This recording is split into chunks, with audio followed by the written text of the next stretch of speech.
Good evening, guys. Better late than never. So, really appreciate the fact that you waited around for us to sort it out. Couldn't maximise the iRacing, so we couldn't watch any of the penalties, and that's why we are very much all here tonight to watch. But we are reviewing all the penalties here from the last round, round number 6 at IMOLA, which was a very good round. Obviously, I know you didn't join me, Tom, but you are joining me tonight, so that's all good. Did you watch the race? Yeah, I watched a good portion of it, but I had to go to bed early because, as you can all hear, I still sound like Barry White's white cousin. So, yeah, no, it was a good race. A lot of crashes, a lot of incidents, a lot of penalties. So that's why we're here, you know. But yeah, no, it was a good race, and fantastic work by yourself, Andy, doing all the commentating. So I'm still here in my jammies. Don't know if anyone can see that, but yeah, lots of recovery for me.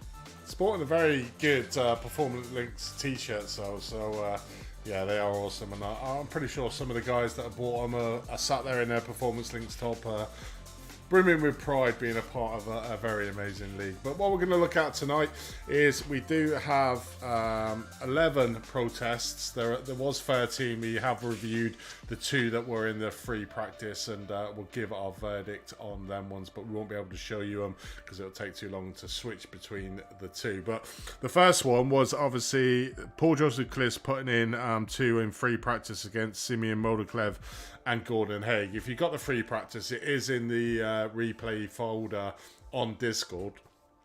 The first one, it was a bit of a poor judgment from Simeon. So basically, coming past the start-finish line, he passed the finish line, and then literally went all the way from 6th gear down to 1st gear at the end of the exit of the pit lane.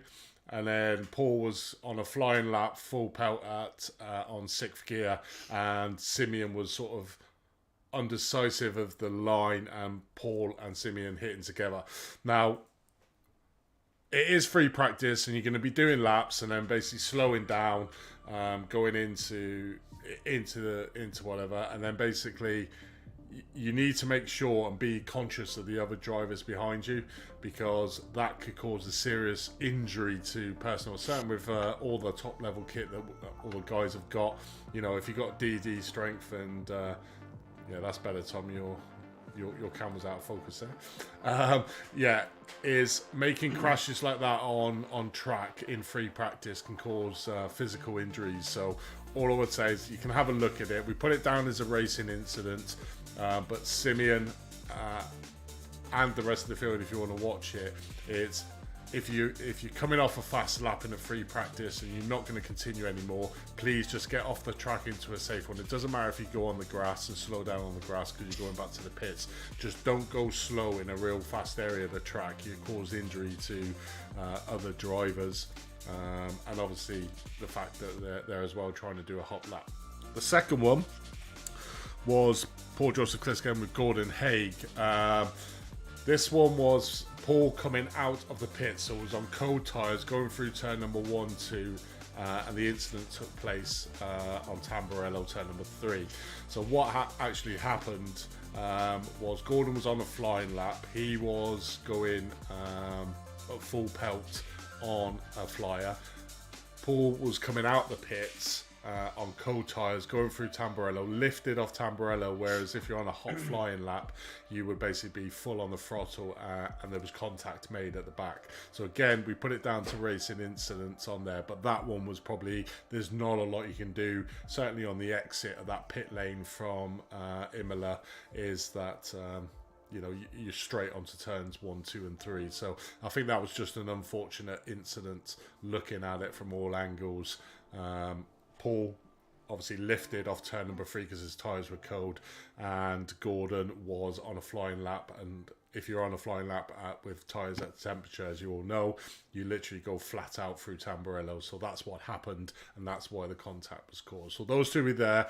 If Paul, if you do need any more clarification, then just PM us. And we can take it through to us. But let's have a look at the other 11 incidents. I'm sure there's some cracking incidents in these for us to view, Tom, and let's get straight into it. Looking forward to it, mate.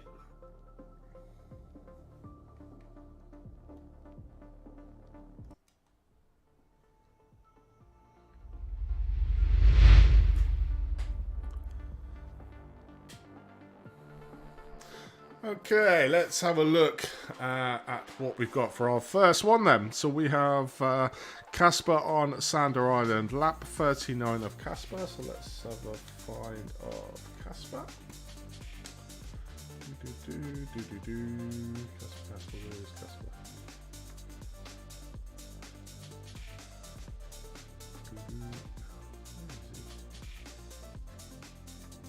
There he is. Sorry, could not find him there. Practice race lap number 39.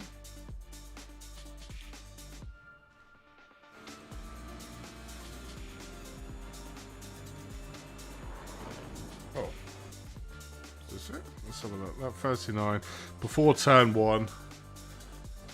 So let's go for you now. I'll tell you what I can do to make it easier for me. Let's have a look. So do this. Give me 2 seconds, guys. I'll do this and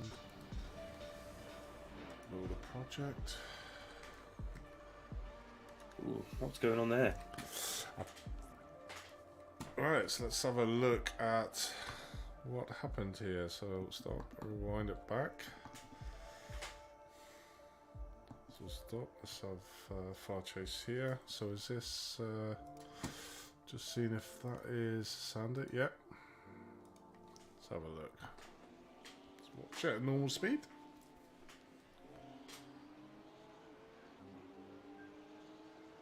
Okay, so this is a bit on into the race. What lap's this? Is 39? No. Yeah. 31? No, 39. Ooh, whoa. Oh, this was that big crash we saw, actually. So I'll do it slower. So it looks like Casper's starting to squeeze a little bit onto Sander.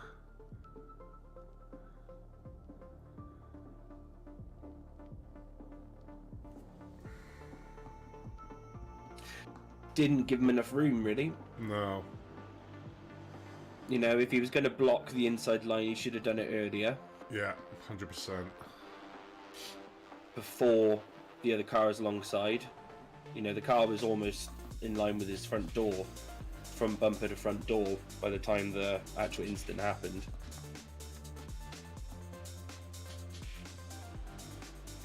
You can see here, there's no room, and Casper's coming over and then basically pushes them sort of both off. Yeah. I think this is a prime one, really, of you've got to be decisive. Yeah, the problem is, guys, is, as you well know, it's quite a long straight. And being this close at this stage, you know there's going to be a slipstream effect. And the fact that the BMW is probably quicker than the Porsche in a straight line as well, you've got that added fact that you're almost like a sitting duck here. So there's no real need, in my eyes, probably to fight this, because literally going on the inside, then you're going on the outside. You're not changing your line, but you're also not giving any space for the driver to make that opportunity, because he's already committed back here. So if we watch it from back here, you can see he's already committed here, and he makes his intention clear. He's gonna go on the inside. Like now, you can see he's moving over to the left, so Casper will have a full screen of him. He's getting close, and moves over to the left.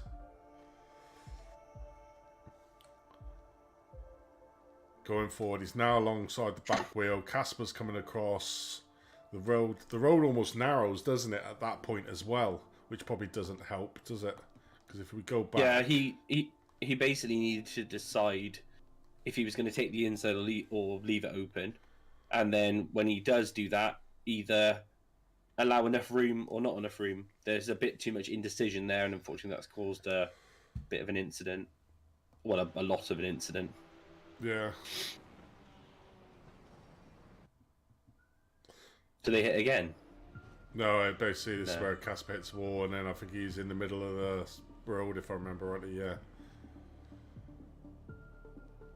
Does anyone else get taken out or no?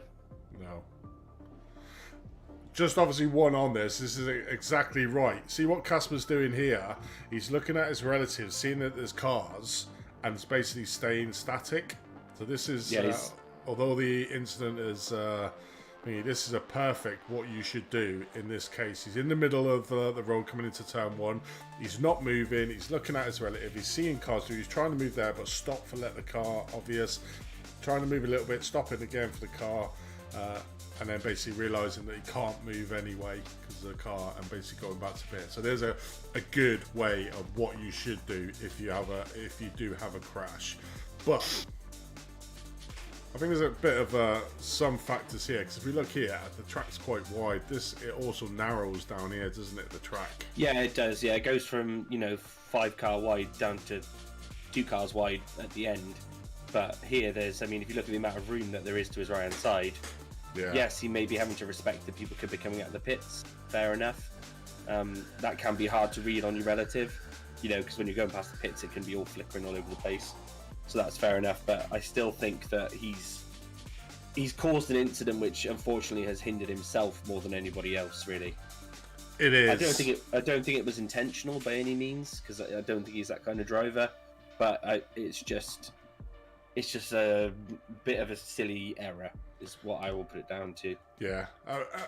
There's no point fighting in this sort of situation as well, because the BMW behind has got the slipstream, it's got the overpower from the car, and there's no need to do this, because all that's happened is basically you've taken both of the drivers out. I mean, what happens to Sander? Does he carry on? Or yeah, yeah, it looks like he carries on all right. The AKM racing gentleman. It'd be nice if you could tell us your name, so don't keep calling you AKM Racing. I think it's not Pops. We call him Pops. That's the dad, isn't it? Pops. As he called me, Shrek. Papa Smurf. Papa Smurf. AKM. Yeah. Okay. Papa Smurf from AKM. So Pops has said that he tried to block too late, which is that's exactly what's happened.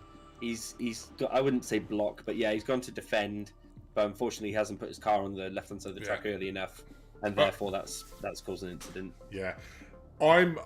So in the rules, it says that the person who's obviously doing the penalty can be reversed. I still like Pops. Pops is better. But this is to me, this is borderline for a reversal of penalty, because exactly that is that space was not given to the outside driver. There was no fault at all for the outside driver. If we look here, he can now see, Casper can see that he's clearly coming up on his inside. He's coming across, and it's almost like a little movement there. See that movement there where he comes across to try and obviously cover it off, but it's too late. So for me, that's a borderline reversal of penalty for Casper. If Casper had moved a lot more erratically over to the left, 100% for me, that would have been a reversal of the penalty, because Casper caused that incident by moving over. So I don't think it's quite a reversal of the penalty in my eyes. I don't know what your take is on it, Tom, but it's a close one. Yeah, it's a rookie error, basically. It's not anything malicious. It's just a rookie error, and luckily it didn't cause any, or it doesn't look like it caused any actual damage to the BMW. So no, that's probably another mitigating, is that Sander was able to carry on. Obviously, Casper's race was sort of ruined. So Team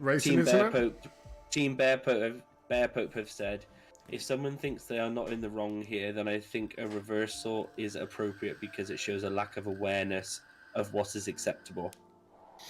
It is, I said that, yeah.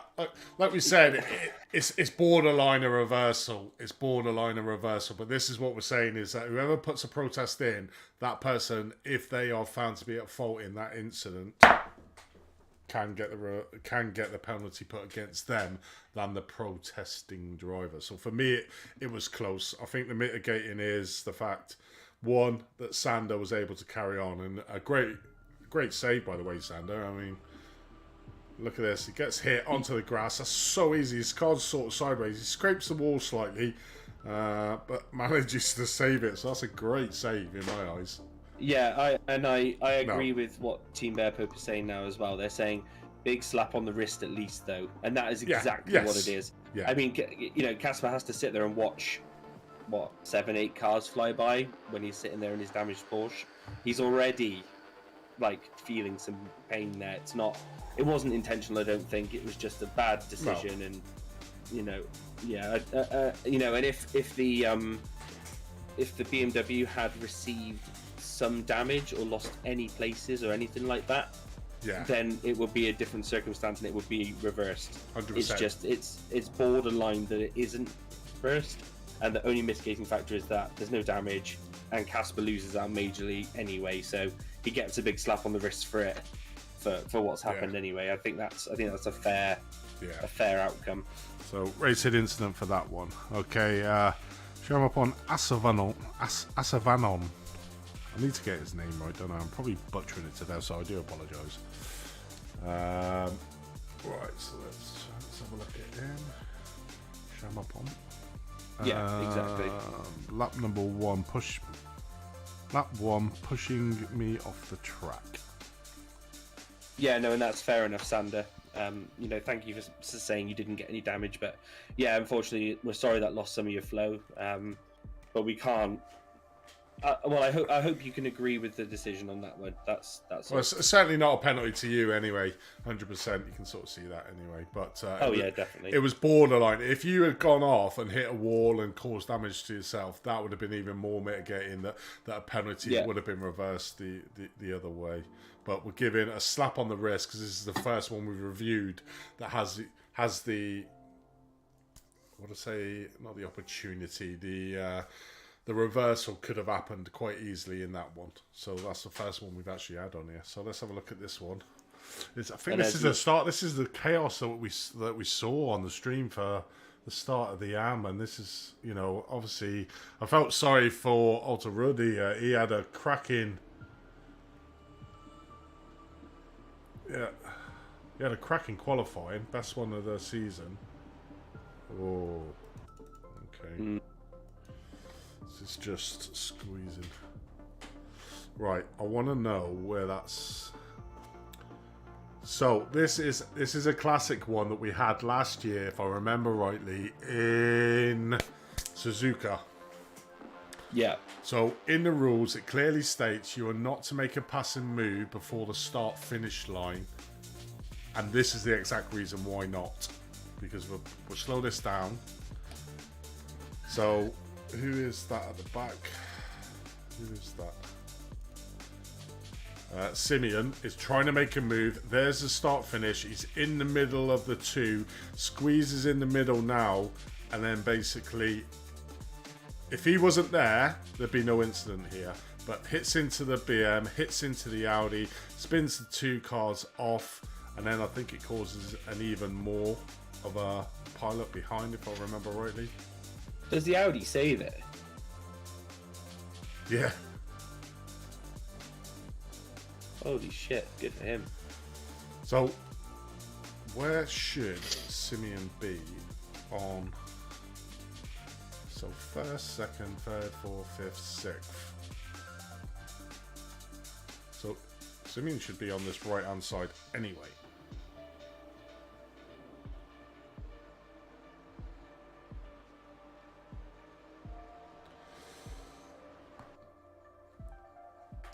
I'm trying to think. I'm just going to have a look at the rules for what we said in the rule for that, because, and this. Just obviously as well, and it's not as severe. Oh, God. Tom Savage is correct, yeah. What?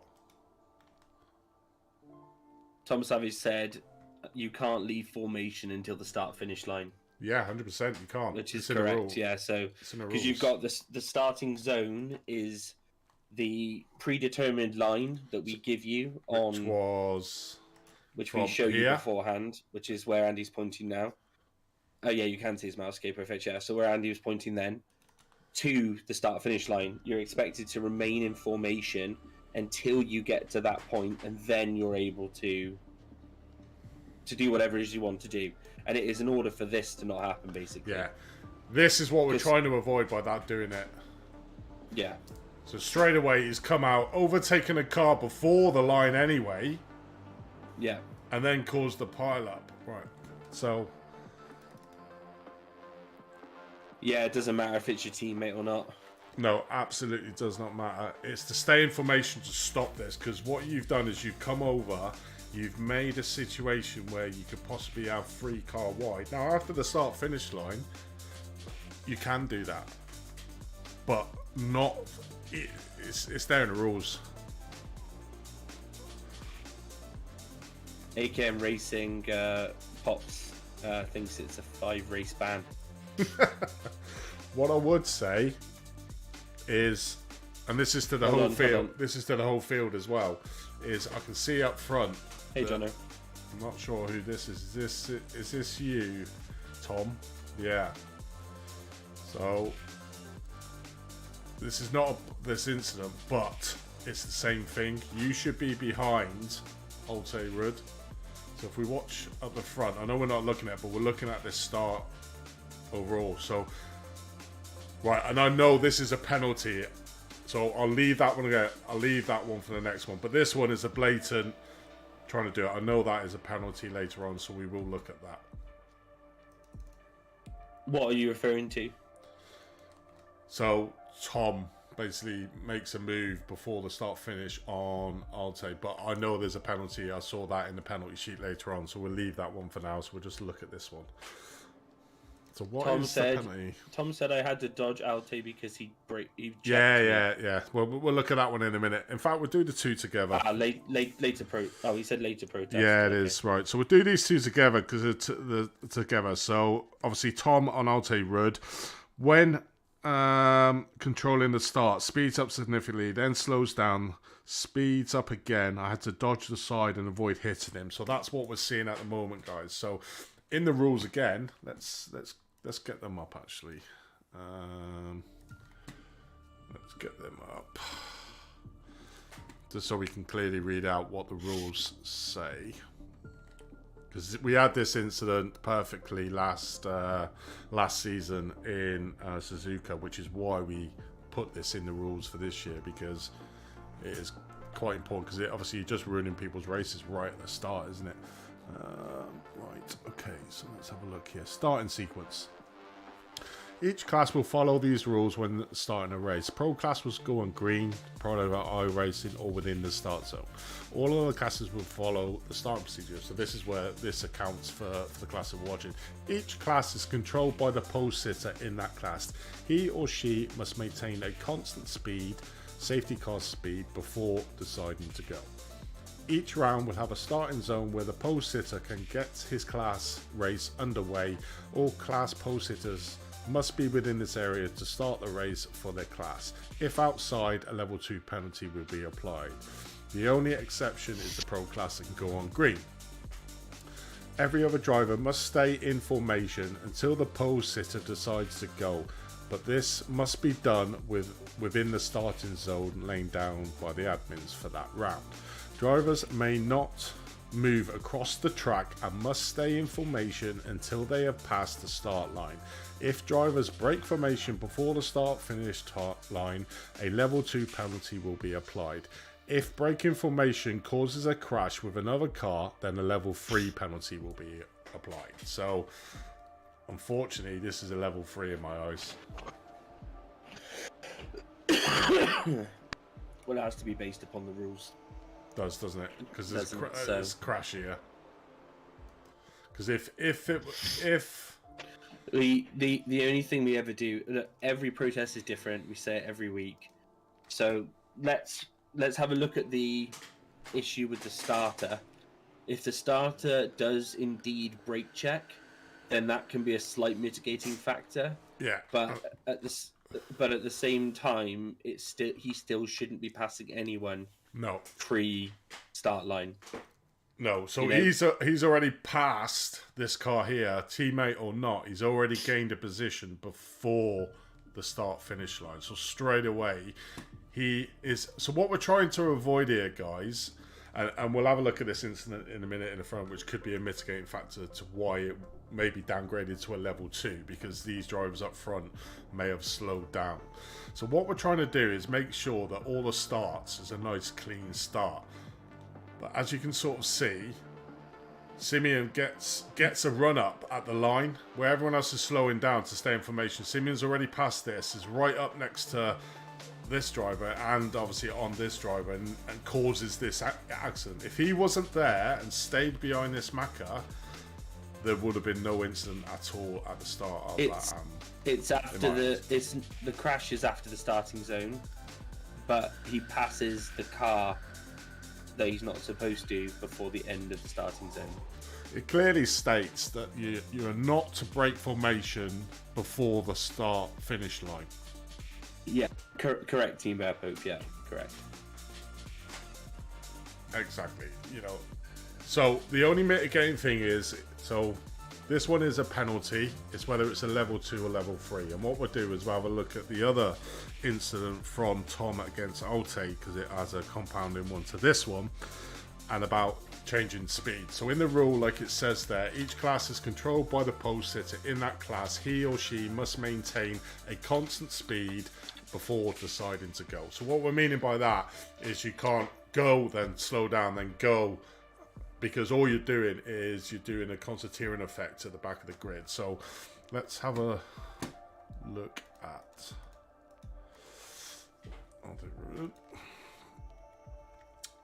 We'll go inside so we can sort of see what happens. So let's have a watch of this then. Sorry, I keep itching my nose as well, everybody. I do as well. I've got an itchy nose as well. I think next door had a fire and literally smoke just came billowing into my room. And do you know what? I can't actually taste anything. Can you Nothing at all. I can't smell or taste anything. This morning I had my shower gel this morning. Not that anyone really wants to think about me in the shower, but I had my shower gel this morning, and normally it's really strong. And I took the lid off, and I was like trying to smell anything, and I got nothing. Nothing at all. Nothing at all. Right, let's hear. I'll try and put the volume up on, see if we can. We'll hear the engine note. Let me just turn this iRacing so it may be a bit loud, but at least we can hear the note of the engine. So what we want to hear is a constant note of the engine, and then when he goes, he goes. So let's have a listen.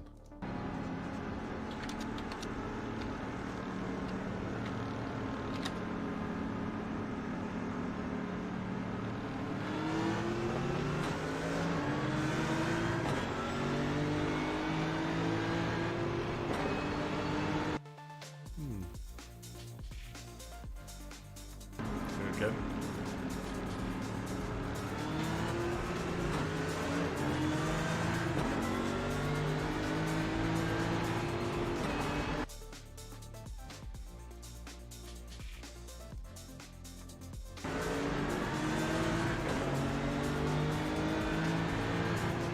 Tom said you can see from his cockpit better.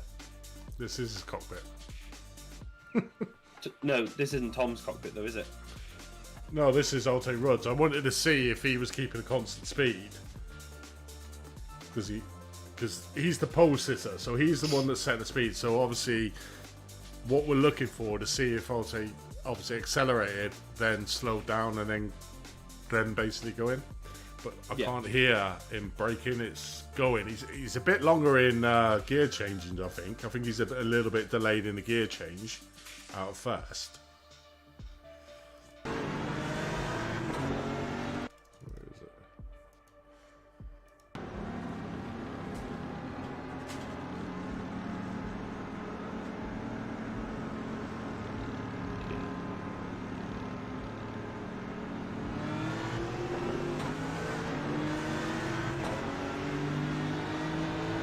Doesn't shift.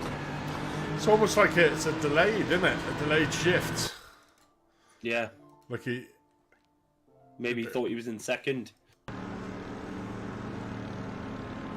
That's a weird one. Yeah, it may not be deliberate, Tom Savage said. I don't think it is. I don't think it is either.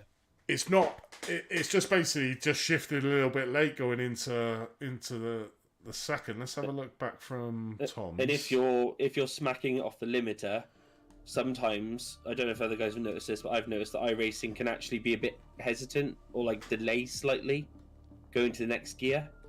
Yeah. If you're over revving, you know. That's an awesome picture, isn't it? Look at that. That's gorgeous, yeah. That is gorgeous. Look at that. Anyway, let's have a look.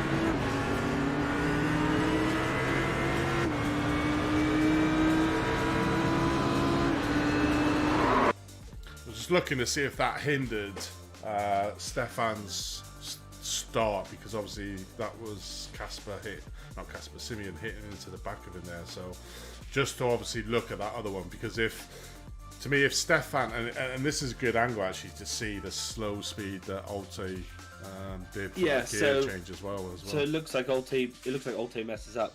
Yeah, he basically shifted gear, but that is not. To me, that's no penalty. That's not what we're talking about with the speed changes. Is when you accelerate up and then you slow down and then you accelerate. So you do the concertina in effect. This, I think, it's not a change of gear. A smooth change of gear, I think. It could be also depending on his rig. He could have had a shift delay, or could have. There's many things. It might not have. Yeah, it might not have grabbed or something, but it doesn't look deliberate. No, so let's turn this back down so we can hear us. So let's have a look at this. So if we play this in this way, what I'm looking at to see if Stefan was impeded at all with his speed, or when. Oh, because this would give us an indication. Then this shows.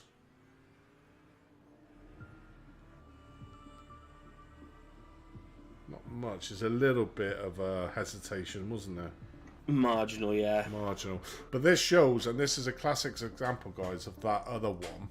So if we look at the rear chase, the far chase again. The Audi was going flat out. The Beamer was probably going flat out. But Simeon, you were splitting them because you got that run at the front. You were always going to catch these two guys. So I think that penalty there for Alt, I think it's just a word of advice. Alt, if you're there, it looks like you missed your coming out of first into second. And if you notice the rest of the gear, and what is probably quite good is seeing the rest of the field. They were all starting the race in second gear. You started in first, so that was probably going to make you naturally a little bit slower anyway. I think that's just a racing incident. That's just. I think it is. That's just somebody being human at the end of the day and having an issue with the shift or something along those lines. I don't think it was deliberate. No, not. And I don't think it caused this accident. No, it didn't. It didn't help, but it didn't cause it. It was too far back in my eyes. So just going back to this other incident with Simeon. Now the thing is as well, Simeon can't see that, so no, he can't see that either, so he's gone from when Tom Savage goes looking at that, but because he has gone to try and get the jump, which is what you would do in like a normal iRacing session, you would try hard to get the go when the leader goes, right? He's unfortunately done a fantastic job and got a good run, but such a good run that he's a car ahead of his own teammate, and you're not, and you're alongside, yeah. So at the start-finish line. So this is why we try to keep it nice and clean behind the drivers. And the thing is, it's not a sprint race. There's no need to really do this. So we look here. If I pause it there, he's already halfway up on him and crossing the line. And he should be behind this car here to keep in formation lap. Yeah, this happened up in front, but that's immaterial. The speed of these cars was still a fraction slower. Yeah. I think it might... It's a real difficult one. What's the outcome for the BMW and the Audi? Is it race over, or... Well, yeah, that BMW there is toast. Then it's a level 3. Yeah. Like, there's no other way about it. I'm sorry. Well, I am sorry, but I'm not sorry. No. 5 race ban. Race ban, it's not a race ban. No. We can't just hand out 5 race bans. No. But yeah, the fact that he's taken out 2 cars and done something that's specifically not allowed in the rules. The letter of the law is level 3. Level 3. Yeah. It's a shame, but it is. But we're there. But the rule is there, guys, to stop this incident, because we saw it in Suzuka last season. Hence why we put it into the rules.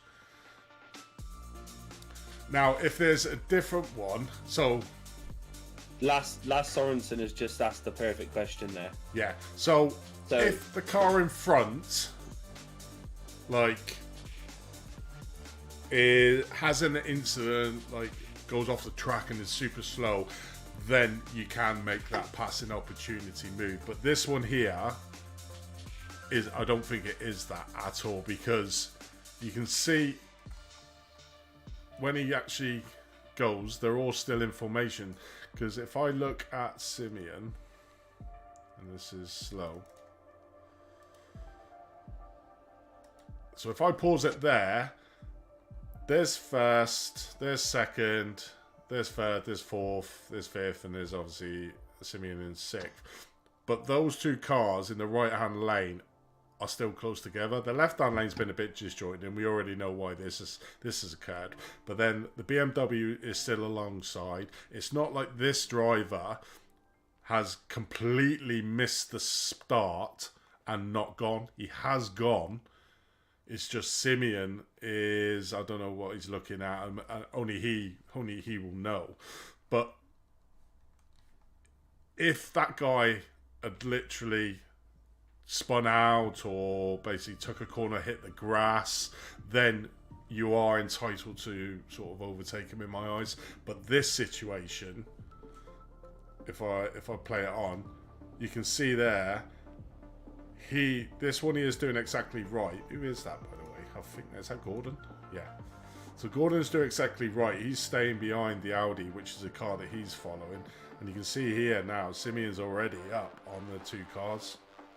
So this to me it is Simeon trying to get the jump at the start on the rest of the field, because the rest of the field in this car is still going well. The thing is, guys, and what you got to think of is it's an hour and 10-minute race, and the saying always goes, doesn't it, that the race is not run in the first corner. I mean, this is a prime example. You go across the start-finish line, and pretty much 3 cars are taken out by doing this. So that's, in my eyes, that I think I agree with a level 3, because it's written in the rules as well. Yeah, it's never nice. It's never a nice penalty to give out. But it's unfortunately, not. You know, they're there for a reason. we really like Simeon. He's a really nice kid. You know, good driver. It's just, you know, we have to be by the letter of the law. Otherwise, as previous people have said in the chat, it will all go to SHIT. Otherwise, you know, so we've got to do it by the book. Yeah. So that's where they are. And unfortunately, this is not Simeon. You know, you should have stayed behind the thing. You like the rules stated to the start-finish line. You didn't. You already passed this car, and you were halfway up on this one on the start-finish line. So that's our verdict on that one. Next one is Michael Hooper with Torbjörn Marley. Let's have a look at this one, Torbjörn. But yeah, as you know, as Lass was saying before, though, if someone has a bad start, do I have to stay behind them? It depends on what a bad start is. If he went into first gear and he sat there, then we're not going to necessarily expect you to stay behind him. No. But yeah, every situation is different, and as you guys can tell, we look at this and we are as fair as we possibly can be around the rules that are our guideline to make the decisions on these incidents. So we're never going to go, oh, he's just, you know, taking the piss there and just driven off and doesn't care about what's going on. We're never going to look at it like that. We'll always look at it for every situation being what it is. So, you know, don't think if somebody goes off track and crashes and stops before the start-finish line, you all have to sit there on the track waiting or something, because that's just not. No, that's not going to happen. You can go past him. There's a slow reaction and there's a slow start, and I think you being drivers and certainly, obviously, any higher than the arms upwards should know what that kind of. Even the arms will know what that is. It's basically you just need to. Well, in 2 seasons, this is the second start incident we've had. Yeah. So it's not, you know, it's not like it's. No, it's not every week. 10-14. 10-14's Ravazza, isn't it? So if I go to 7. So this one is Michael Hooper I'm talking Marley, turn 14. Like, what the are we doing here? Just parking it on the racing line, casually running a P3. Oh, ruining a P3 for me. Let's have a look. Oh, there you go. This is it.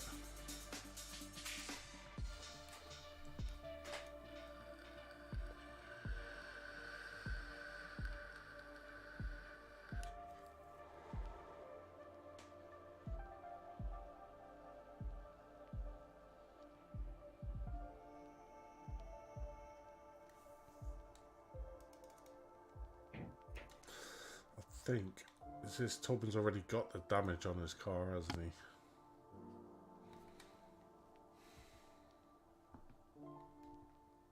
he? Yeah. No, he hasn't had his big off where he lost his bonnet.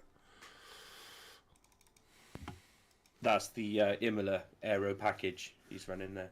Yeah. Oh, pause. Hang on, I'll do that.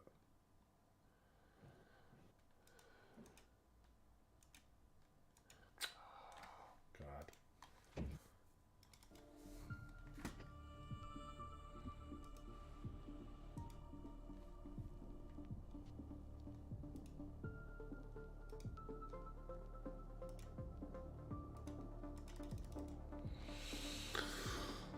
Right.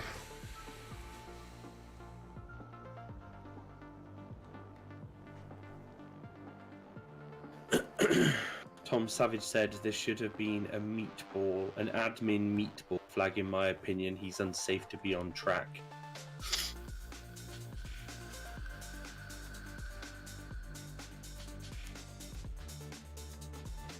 iRacing has a meatball system. Yeah. You know, so, and it's got a lot more sensitive now than it used to be.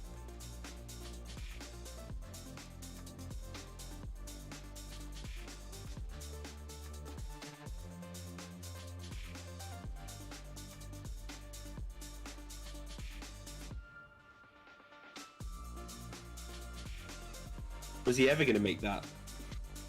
Who? The Porsche.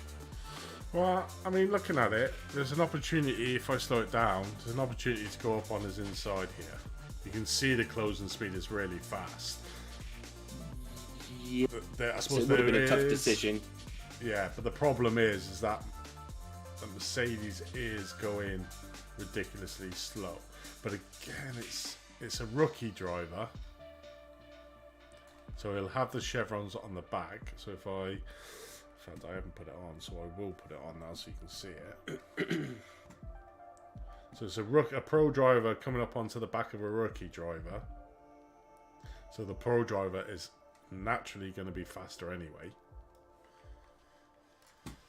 It's one of them, isn't it? But the problem here, I think, is Team Bearpo been coming up with all the wise stuff this evening.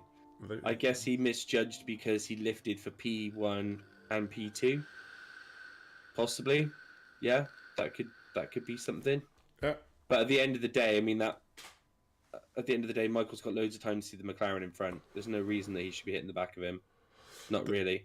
There's not, and it comes down to the certainly the closing speed, I think. So is that done? Yeah. So if I refresh this now, it should be having the paint on it. And that's exactly right, Jono. You know, I understand why you want to get past him because you can see 1 and 2 up here. But again, it's, as we always say, it's always the responsibility of the car behind to make sure that they pass safely. Now, I think the mitigating circumstances here is this Mac has got damage on there. Did they put the paints on it? Go on the cockpit of the car that makes contact, Andy, and then rewind it, and then we'll watch on the. Oh, now we're looking at something different. No, we're not. I am.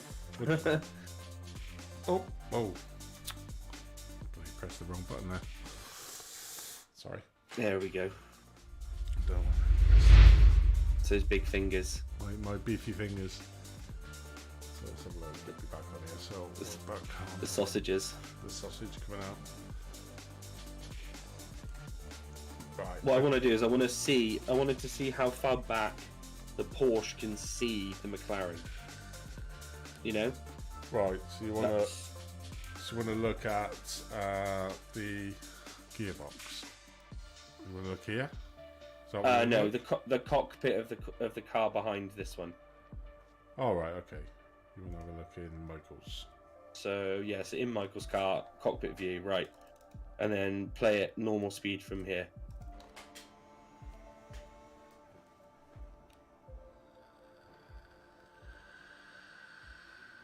So you take that one. I can never get that one right. Okay.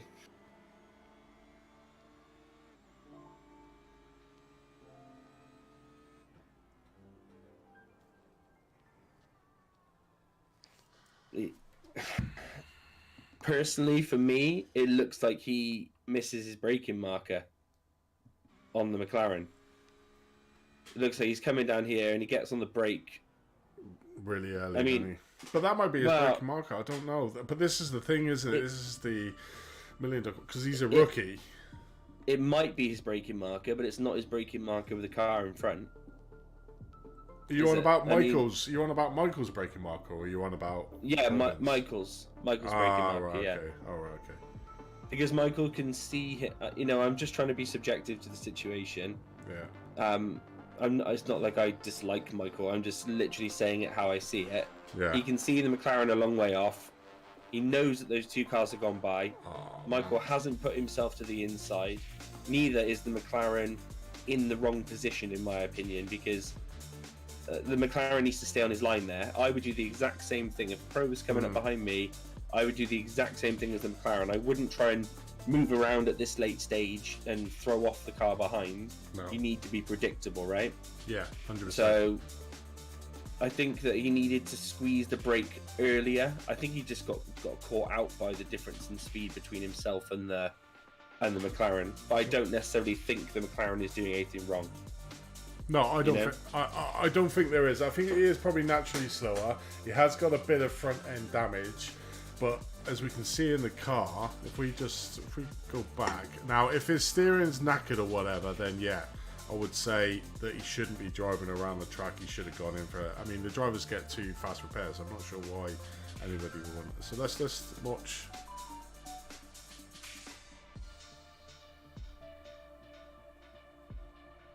$100 is the normal safe. 100 meters is around about the braking marker, isn't it, for that sounding?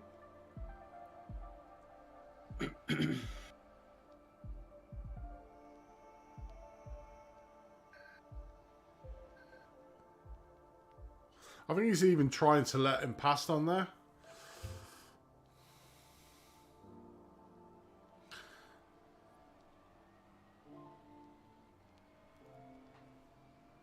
I think I understand what you're saying, Tom, but you've got to respect that other drivers are not going to be as quick. Whether they're quicker, it's always, we've always said it on here, it's always the responsibility of the car behind is to make that passing move, the safe passing move. This would be a blue flag, I think, as well. So this is lap 7.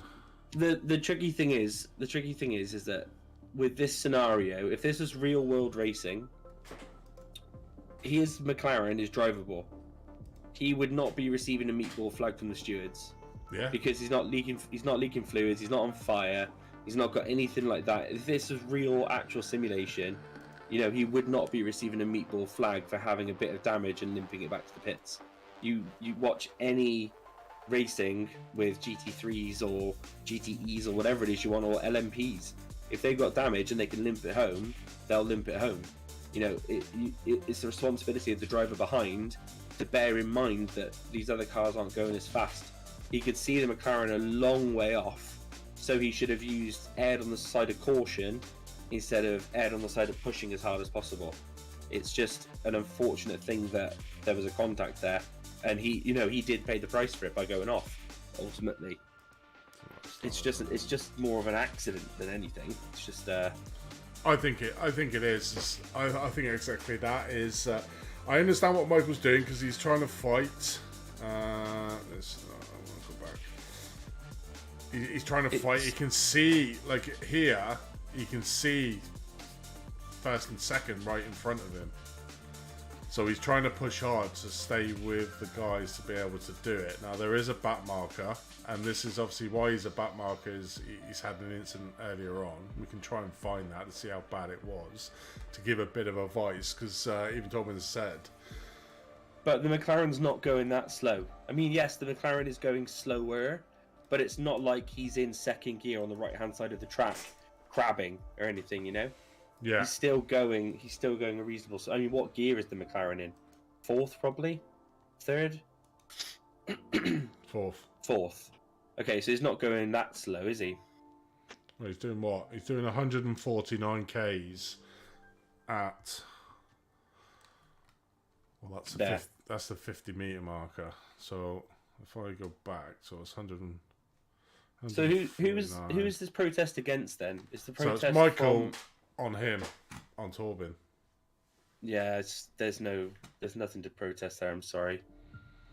It's a racing incident of your own making, unfortunately, as far as I can tell. Yeah. So if I try and so at this point here, there's a 20k difference in speed, which I would expect to be between a pro and a rookie. A rookie is not going to be as quick around here or any track as a pro, and that's why we have the different classes, because the pros are aliens that can do really quick lap, and the rookies are not. I mean, if you look at the lap. So if we look at the lap times here, they're all around the 150. This particular lap is a 153. I mean, obviously he got hit at the end here, so would have lost like half a second or a second. So it's around 152 is what Torben's doing. Now, we've said it all along, is that the guys behind need to do, and it even states in the rules, that on a blue flag, the driver in front is to obviously keep on the racing line, and it's the responsibility of the car behind it. It even states that in the rules. This was probably an optimistic move to try and go in. I understand probably why Michael did it, but it was a wrong move to make, basically. It's an accident. It's a racing incident, in my opinion. He misses his braking marker. He taps the McLaren. The Porsche pays the price, and the McLaren keeps going. And the McLaren's already got damage, and potentially is coming in for a fast repair anyway. So it's I think he does stay out. He does stay out. And what I will say about Torben is that he does, does he? Okay. Yeah, he stays out. There's an incident later on where Torben has he loses. So if I go down, it's probably down around about here. And this has no bearing on any. So if I look at the front of his car, there. Whoa. Already I think that was coming down into turn number 1. He smacked into the wall, but carried on going. I think, which one would it have been? I think it's probably this one, actually. Is it this one? Here you go. We can watch the incident. And this is probably just a bit of advice to Torben, is that if this happens, mate, you've got 2 fast repairs. I think this was... How long was this into the race? This was 20 minutes into the race. You could have come in, refueled, repaired your car, and then sort of carried on. But I know that you went quite a few laps. Let's see if we can find where the incident was. Oh, there it is. Where's that? Was this accident due to the damage he's received from Michael? No. So there you go. He just hits that wall there. He was already damaged for that Michael incident, but But again, I think I'm gonna probably say this for the last time on here for this one. The reversal penalty, guys. And I've said it before. I said it in season 1, and I remember it in the first round. And I also remember it was Scott Mopes coming up on the back of the field because he had a terrible qualifying and was at the back of the Watkins Glen. That it hit into the back of a rookie class. The classes are there because you're all different in speeds. Now, if you've got a blue flag in a slower speed, a lower class, you just stay on the racing line, and the car behind you needs to make a thingy. It's probably the last time I'm going to say it, and the next time we will give a reversal or penalty to this. It's the responsibility of the car behind to make sure and facilitate a fast. Now, if you're coming up, you can see on your relative the number scaling that we've got, so you can see it's a rookie driver. You know he's naturally going to be a lot slower.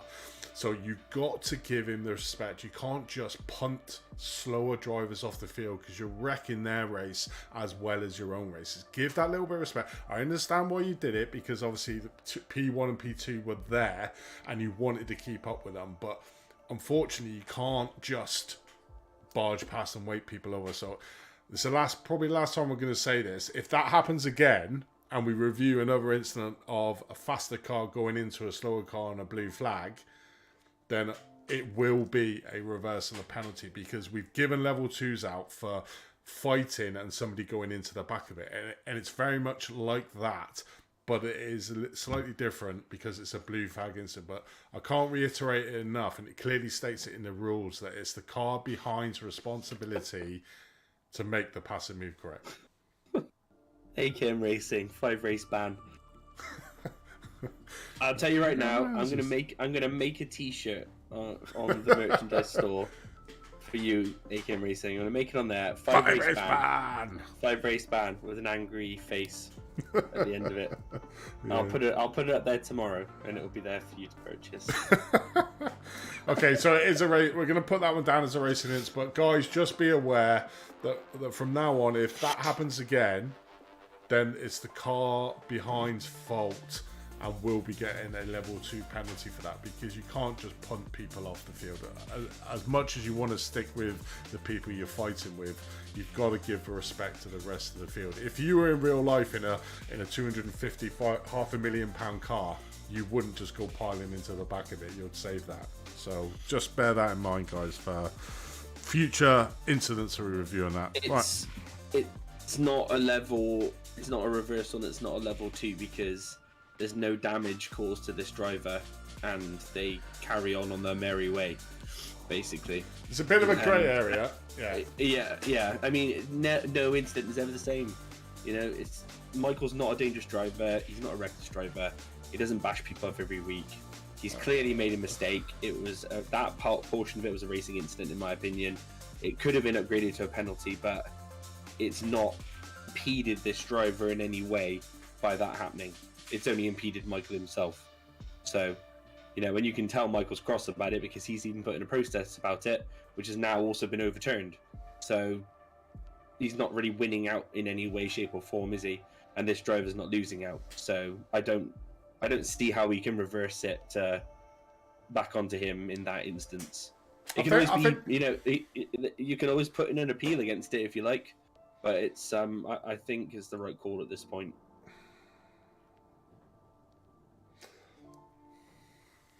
I've realised that sick me is a lot more blunt about incidents. They're all tough ones, aren't they? At the end of the day. No, I'm looking at it, and I've got to agree. I've got to agree with what Lass has said. I think that Michael needs to have a level 2, a reversal level 2, because Lass got exactly the same in Montreal. Done exactly the same to a rookie driver. What was the outcome of that? Do you remember? He spun him around. But... Oh my god, the plot thickens. It does. And I remember giving Lass a level 2 for the same things. It wasn't a reversal. It was the driver in front protesting Lass for taking him out. But it is the same outcome of what this is.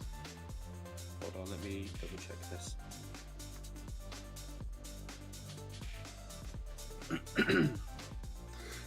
No, he wasn't, but Team Bear Pope. But as it states in the rules, again, you guys need to read the rules, is that a penalty can be reversed on review, and the protester can actually receive the penalty if deemed to be the driver at fault. This would be it would be a level 1. It wouldn't be a level 2. Stage 1 can be awarded for obstruction in qualifying during the race. Minor incidents that do not meet the stage 2 criteria could incur a stage 1, such as hitting someone off track aggressively from the side and causing loss of positions. That would give you a stage 2. So a stage 1 is for anything that isn't hitting a car off track or causing loss of position. And that's essentially what happens in this situation, isn't it? Okay. And just going by the letter of the law. Yeah, exactly. It is true. So, I'm going to just put this up. Can you see the rules? Is the rules going on the screen now? Let's have a look. Yes, they are. So, where it's got protest, and I just want to show you where it is, guys, just to show you that we're not just pulling things out of a hat here. So, drivers in the car. So, anyone involved in a protest incident can receive a penalty. This includes the person who has raised the protest. So basically it's 6.1.4 that basically stating what the reversal is. And I saw Haley there saying, what's a reversal, I think earlier on. So a reversal, Haley, is basically somebody's putting a protest against another driver, but on review, it's deemed that the driver that put in the protest is the one at fault. And this is what this... So the first one we saw, which was a borderline one. I can't remember which one it was now. It's one of the early ones we just watched. And then this one is that it's Michael's fault that he went into the back of Torben. Yeah, Torben was slower, but under review we can see it is 20 k's. But between the classes, you would expect to be that difference in speed anyway. So, based on the letter of the law, it's the car behind's responsibility to make a clean pass. He didn't make a clean pass, hit into the back of the thingy, and like Tom said there, I think Lass is different in the first round in Montreal, where he actually hit into the back of the car and the car spun around in turn number 2, I think it was, in Montreal, and lost positions. This one, Michael went into the back of Torben. Torben got a little bit of damage, not a lot, but was able to carry on. So pretty much a sort of level 1. Team Bear Pope have said, if you are going off past incidents, the Casper/Sander incident should be reversed because that's what happened to Michael Cody on me at Watkins.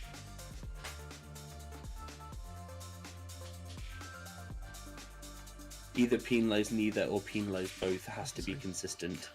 Yeah, no, it is, yeah. I don't know if I remember that crash. Which one was that? If Casper gets no penalty because he lost out, then Michael should get no penalty because he lost out. Which incident are you referring to there? But I don't know if I remember that one. Every incident is different. You know, we've got to we've got to go by the guidelines, but we've got to go by the guidelines. But I mean, this is why we do this.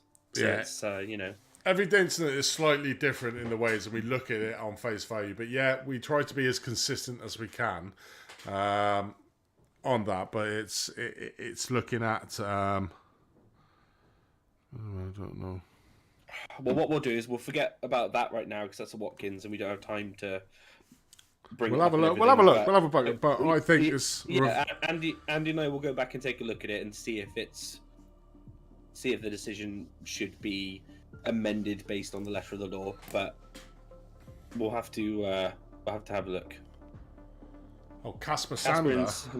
This race. Casper Sander. This race run to turn 1. Oh, that was the. It wasn't. It shouldn't be reversed because the car. No, that wasn't a penalty because there's mitigating factors in that turn 1 going in when you get in it narrows down. Casper should have given a little bit more space, but completely didn't block the road off. So I think they are two different incidents. That's why we put it very much down to a racing incident. But Casper should have given more space on that issue earlier on that we reviewed here tonight. So are you in agreement, Tom, that it's a reversal of a level 1 for Michael? Is that what we're saying? Yeah, I agree. Okay. Next one is Casper on Jono. Race 1, lap 26. So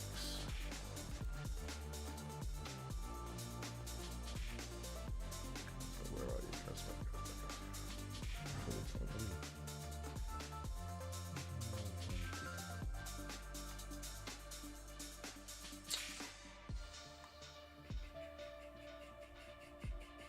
Oh, Jono. Bloody hell. Don't get him going, honestly. Where is Casper? Where's there? Okay, so Casper, lap 26, turn 7.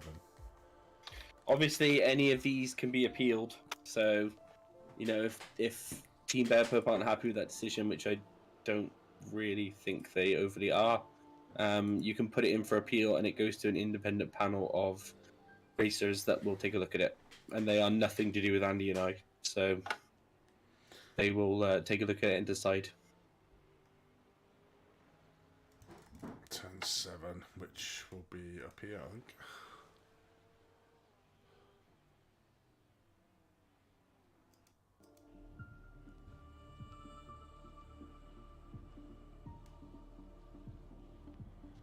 That was it, wasn't it? That was turn 7.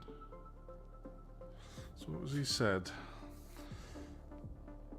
Turn 7, he turns into me to make the corner, giving me a tiny bent wheel for the rest of the race, and an unstoppable car when turning right. So it must be that.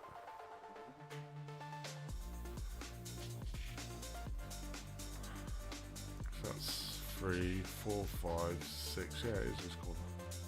This is it.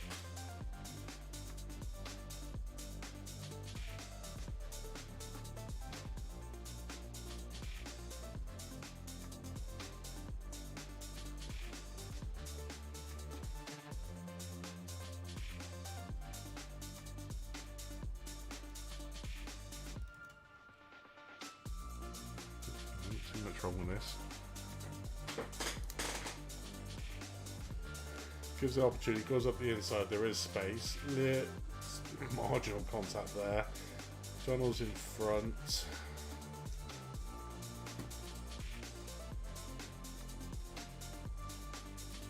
Comes across slightly, a little bit of contact there. I don't think that's just racing. I don't know what you think, Tom. I don't see anything in that. Nothing really happens. The position was already lost prior to that corner. Yeah. Because the car in front had the inside line anyway. And I don't think there's any damage. And Casper says his wheels.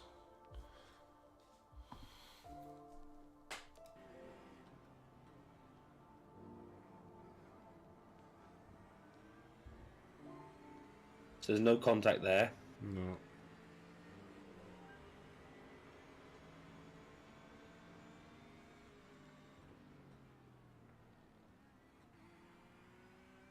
It's just hard racing, Yeah, in my opinion. Yeah.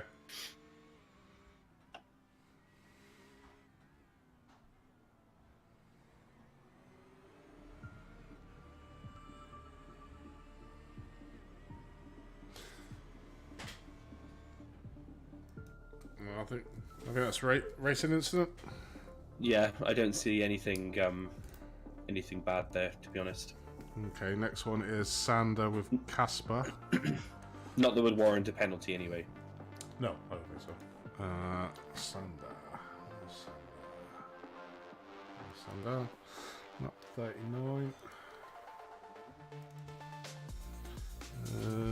The end of the start-finish straight. Alright, okay. So it's treacherous in it. Turn number 1. Turn number 1 on this track is... Oh, this is the one we reviewed earlier.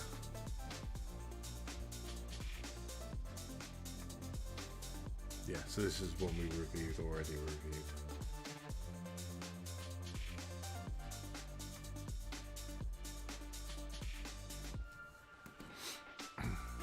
Yeah. This is the one you were on about earlier on why Casper didn't get a penalty.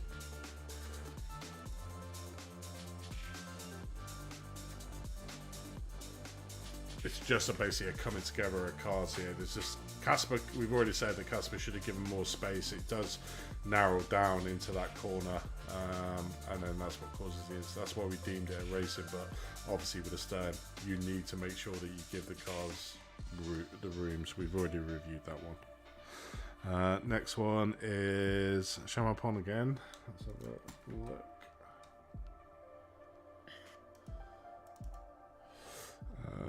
Lap number 9. Turn 11. Moving under braking.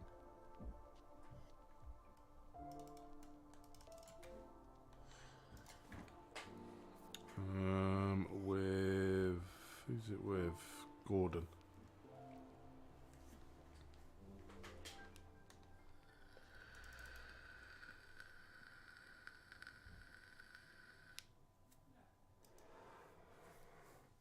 Is it? Turn 11. In fact,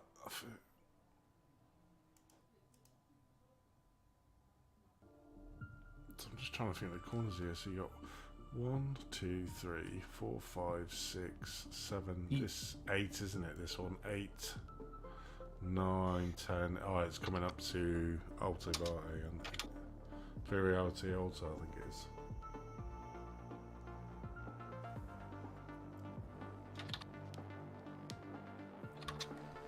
What's this corner?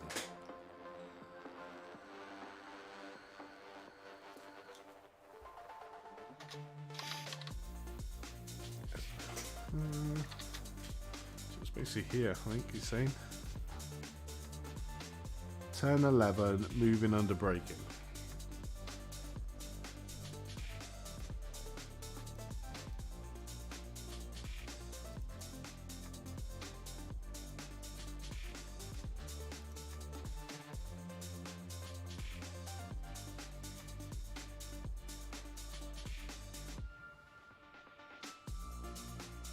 What's wrong with that?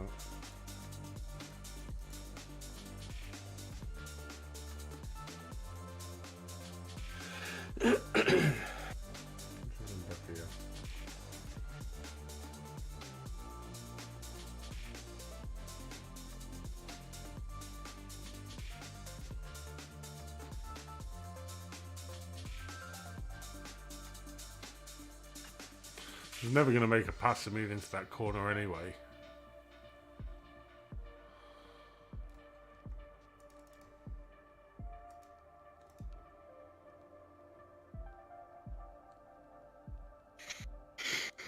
Have a look at the steering wheel in the McLaren.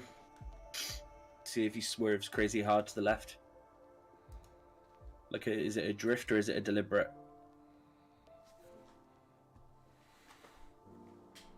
You know what I mean, Jelly Bean? No, it's just a move. It's not a savage, sharp. No, it's not. But I don't think there was an opportunity as. Let's have a look on board of Sean as well. The thing is that outside area is concrete, right? So it's not like it's not gravel. speed. No. Are they in the same class as this blue flag? No, they'd be the same class. I think these two. Then there's no reason for the McLaren to allow you to have the pass. Really, there's too much of a gap there as well to be it. Like if it was a massive overspeed and he turned across, then I think that's a different one. I think this one here is he moves across, then he moves back, but. Even if he carried on his path, there'd be no way of getting down that corner. You'd be a very brave man to try and overtake and move into this corner. So he probably actually saved you from a crash if you went side by side, because it never ends well around this doing side by side. I don't actually think I've seen.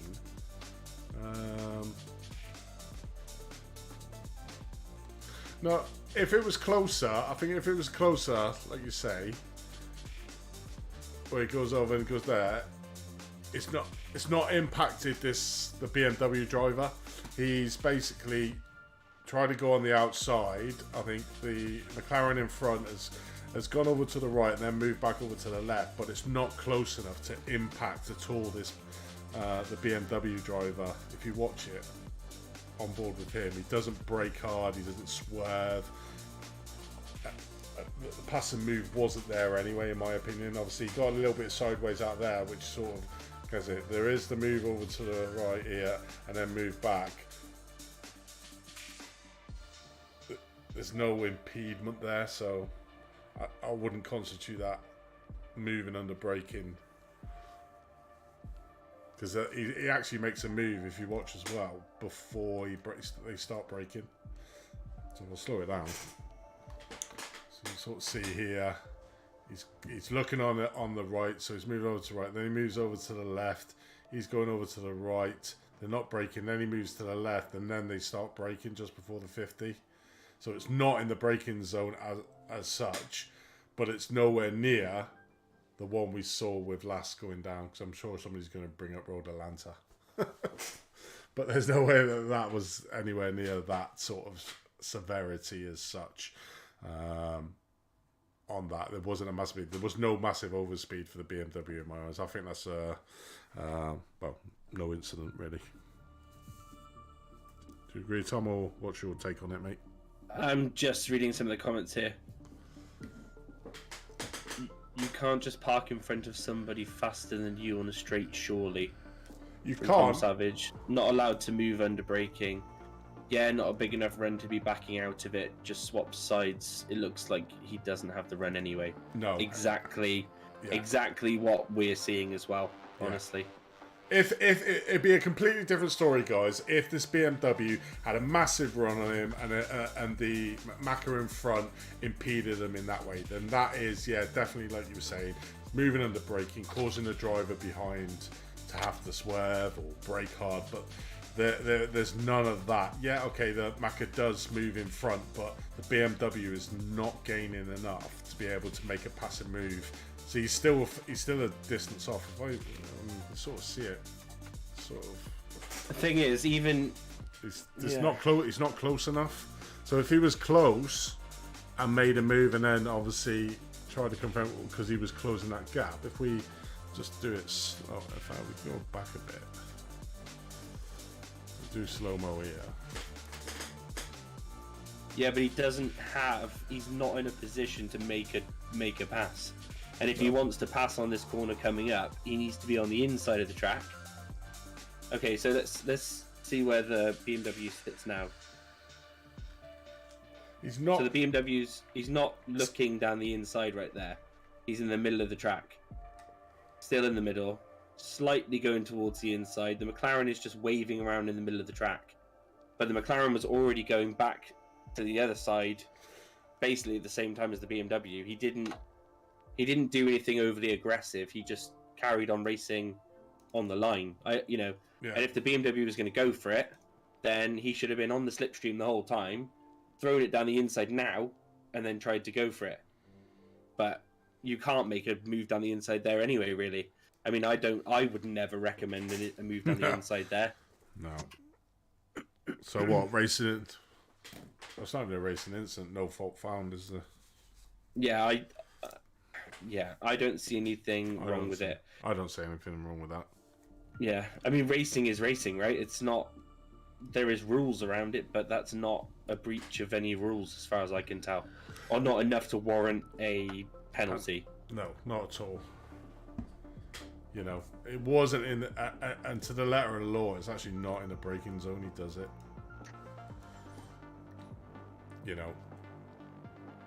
Andy, did you see the link that I placed in the YouTube chat? The link?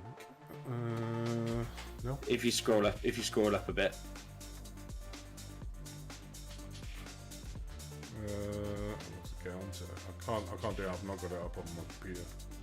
Okay, don't worry. So yeah, I would say racing is no incident. So Lance Armstrong and Paul Joseph Clist, lap 25, turn 9 and 10. Probably be a 5 race ban.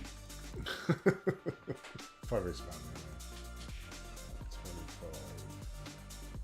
5 race ban t-shirts are now available. I'm not even kidding, they are available. I've literally just made them. And I tagged AKM Racing in one, so. Since he's now got his own catchphrase.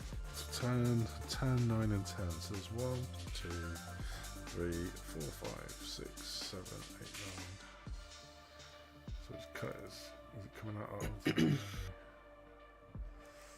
So there's Paul up front. Yeah, if you receive a 5 race ban, we'll give you a free t-shirt last.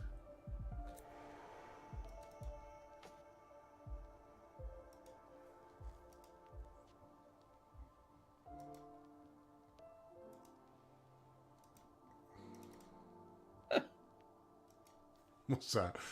My name is what? Pops. Pops says AKM 5 Racing. AKM Racing UK said my name is Andy, and Tom Savage said okay Pops with a smiley face. It's not Andy, it's Pops. Cool. I'm gonna do one that says 5 race ban Pops. question mark, and I'm gonna do one with Tom Savage's face that says okay Pops. Right. Anyway, back to thing. You can do them all after you.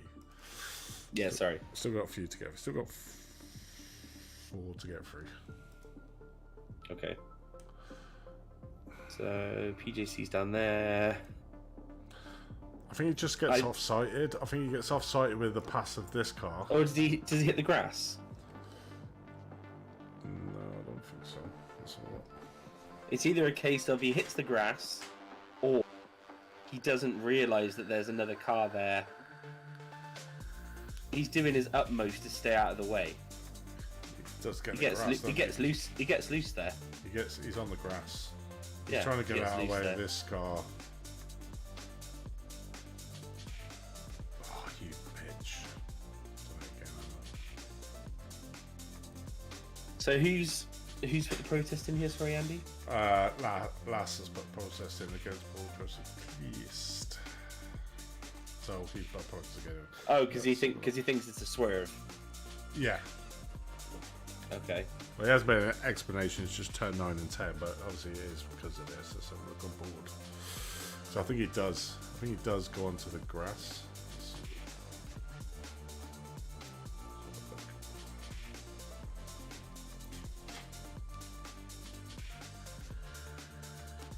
Yeah, he almost gets pushed out from the overtake. Comes back on and it's loose. You can see his steering wheel move, I think, as well.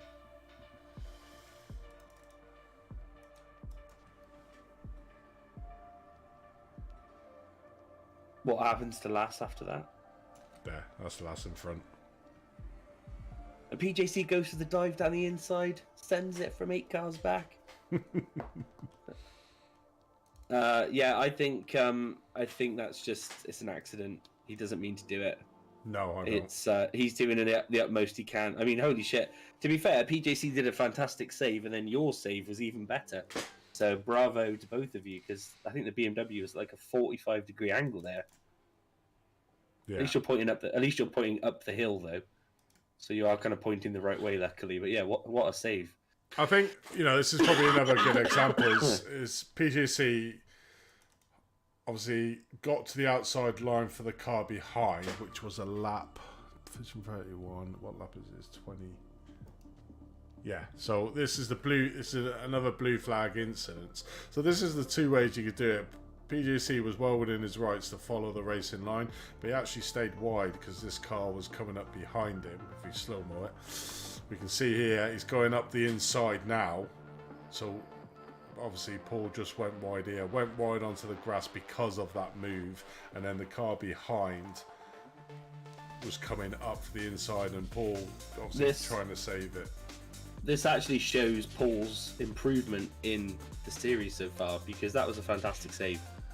Yeah, it was, yeah. I need a cough mute button. I'm sorry. I shall get a cough mute button.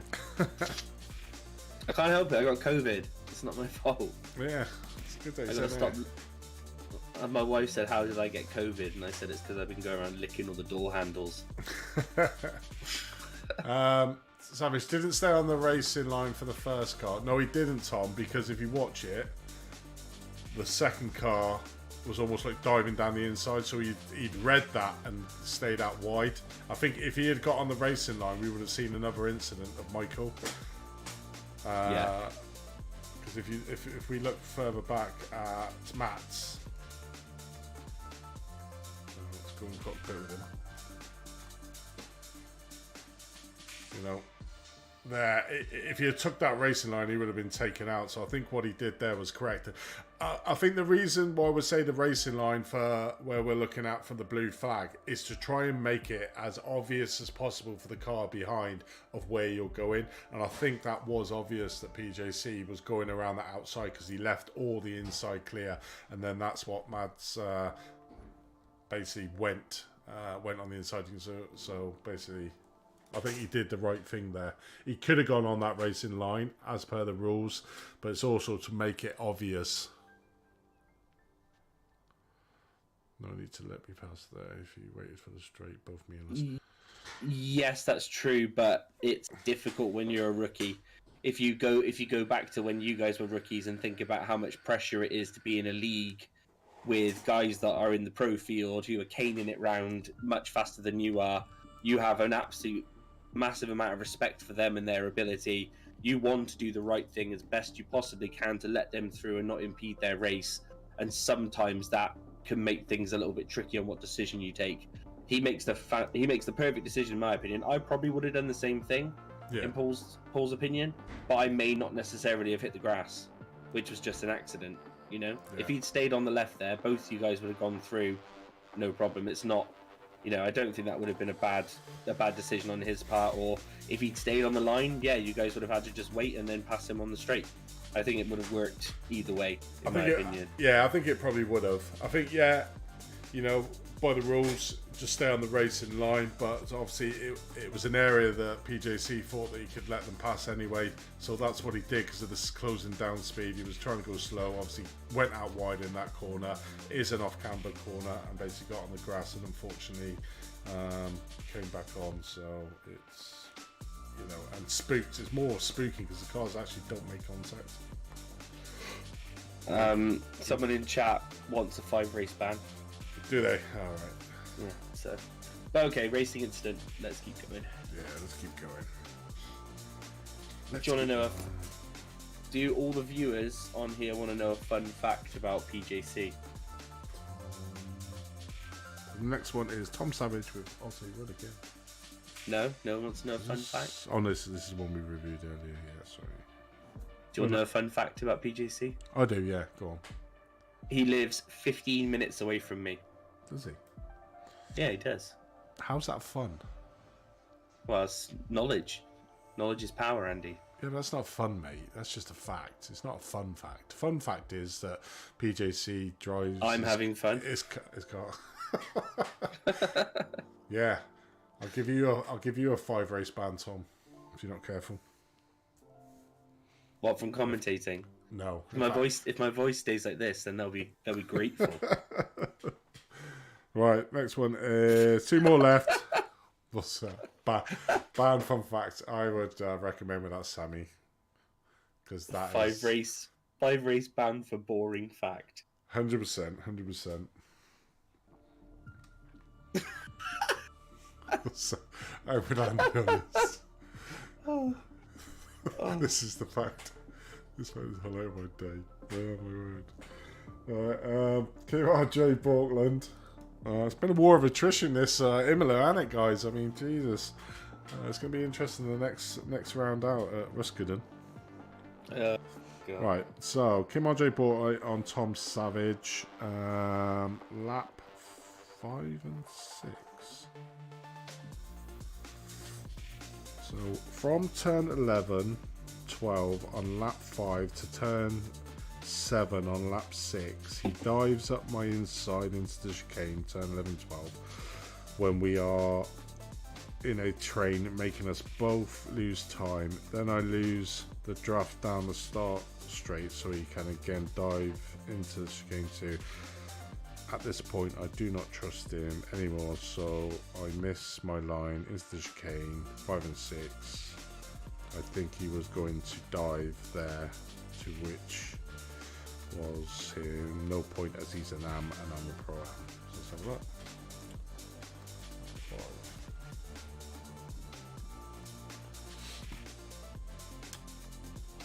Where's Tom in this? Yeah, Mr. Sorry, let's have a look.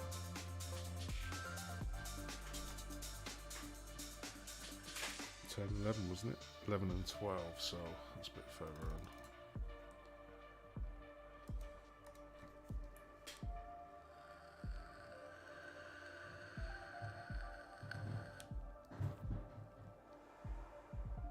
Simeon, if you're watching, I've received your appeal. If you are watching.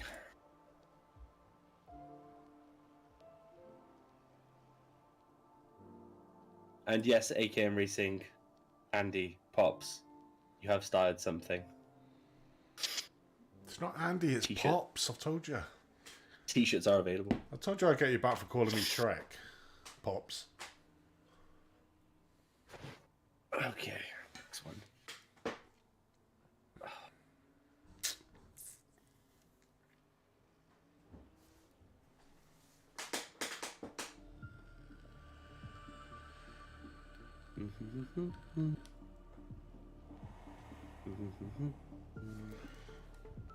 Right, I think the main game for me in here is because right behind him is his teammate. So he is. So this is second place. So this is always good contact for this. This is second place in the AM battle. There's first. So this is worth noting in what we're saying here.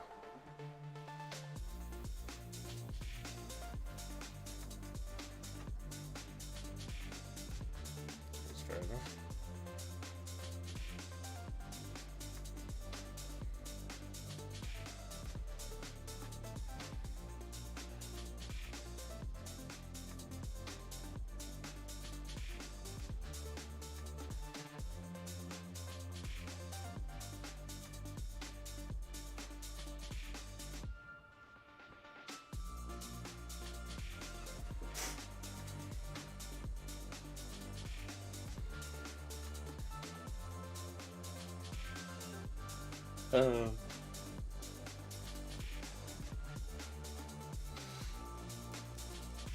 You need to PM me or DM me a link to the Discord, please. Pops, I appreciate that.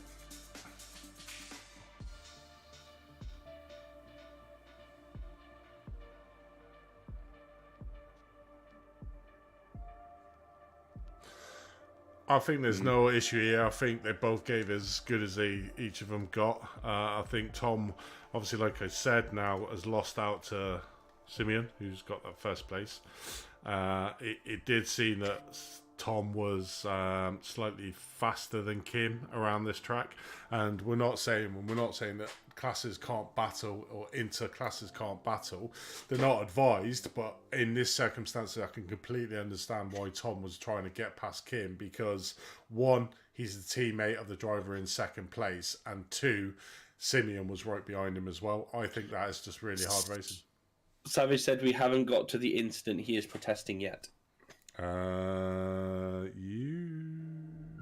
Oh, they both protested the same. No, Tom Savage with Kim Andre Roller. Oh, right, okay. You're not giving me an option. You're telling me to view 5 and 6. Give us a clue. Give us a clue in the corner. Can't just put 2 laps down. Gonna have to call Poirot. I protested the hairpin for being a tight corner. Oh, this one back here. This incident.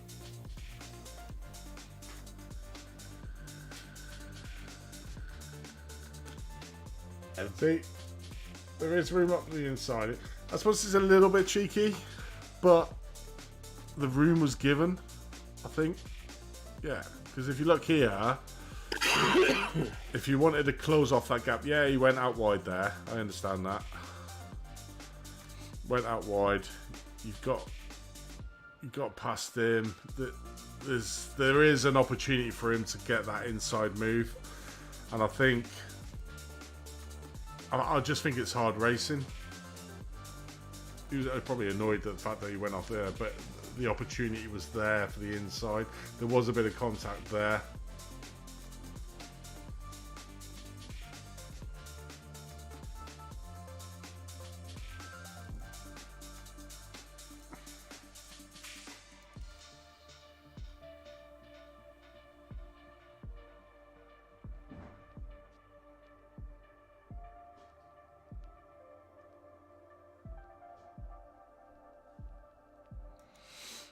don't know what your thoughts are on it, Tom. It's well, it's a bit cheeky by the BMW. I think it is. Because it's a bit cheeky because the BMW is under pressure there. He goes off, makes a mistake. He's obviously, oh, for God's sake, I've made a mistake. I've got to get back in front. I'm going to send it. And it's just a bit of a love tap. But... Is it a penalty?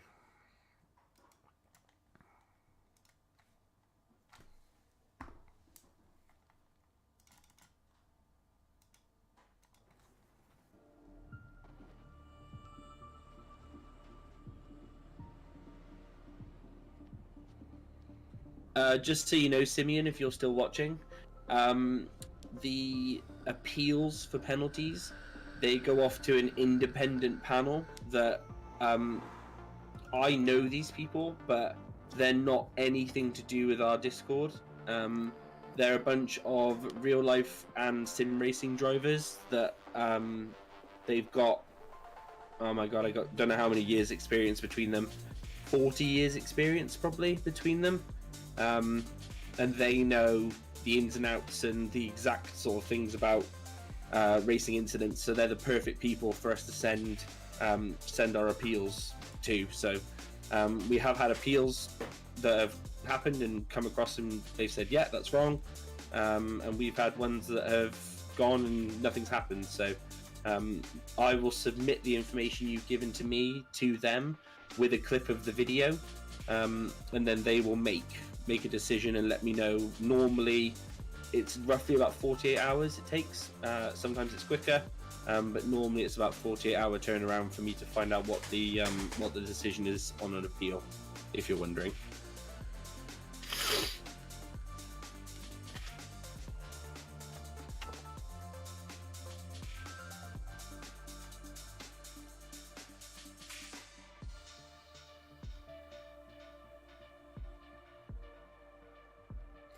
No, I mean, it is a cheeky move. I'd say that, but there is room for him to get that car up the inside. You know, there is that opportunity to make the passing move come back. This is a really difficult one, because if you're on the inside line and you're side by side with the car, you need to maintain the inside line. Right? You don't have the right to just push a dive driver in the out. corner and push a driver out. No. So this is a real tight one though, because I think the thing is Tom is coming across, but no, he slides out, doesn't he? Yeah, he slides into Tom, the Mercedes, in order to take the position, which pushes the Mercedes offline. Which pushes the Mercedes offline. Yeah. I mean, if you're going to go side by side with somebody, you need to be able to. You're supposed to dive and be on the brakes even to maintain the inside line. It's you know. Yeah, he's probably going to go out wide though, trying to get that pace back when it was the fact that he hit the Mercedes that brought him back into line. Yeah, and Team Bearpot literally just read my mind. They said following car has to pass safely, remember. So, yeah, that's exactly right. They stayed on track because luckily, you know, they're both fairly decent drivers, but if the Mercedes contact didn't happen, the BMW would have slid further, in my opinion. Yeah, quite possibly. So, I think I would give a level 1 here, because it's not hitting him in the rear. There is an opportunity to do it. It was a bit overzealous after the fact that it spun a little bit. So I would say a level 1. Yeah. Yeah. Yeah, I agree.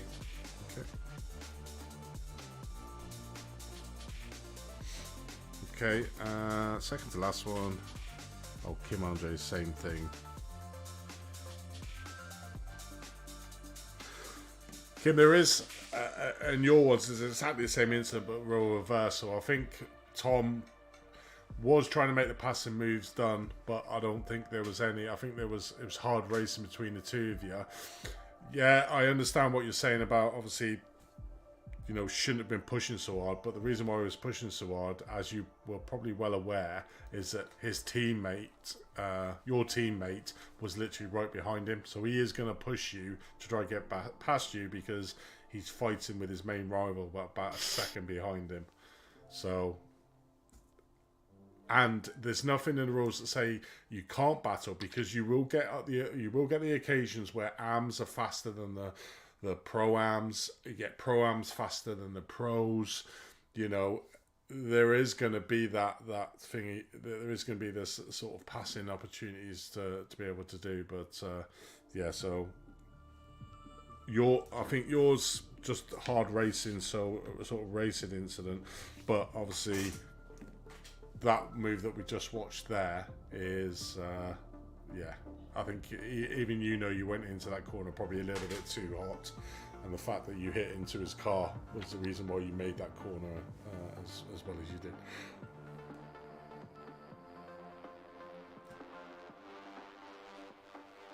Now, no class rules saying they cannot battle. No, they can battle, totally pops, but what we don't want to do is have needless accent. This is an idea. This is the situation why we say that there's no rule for not battling.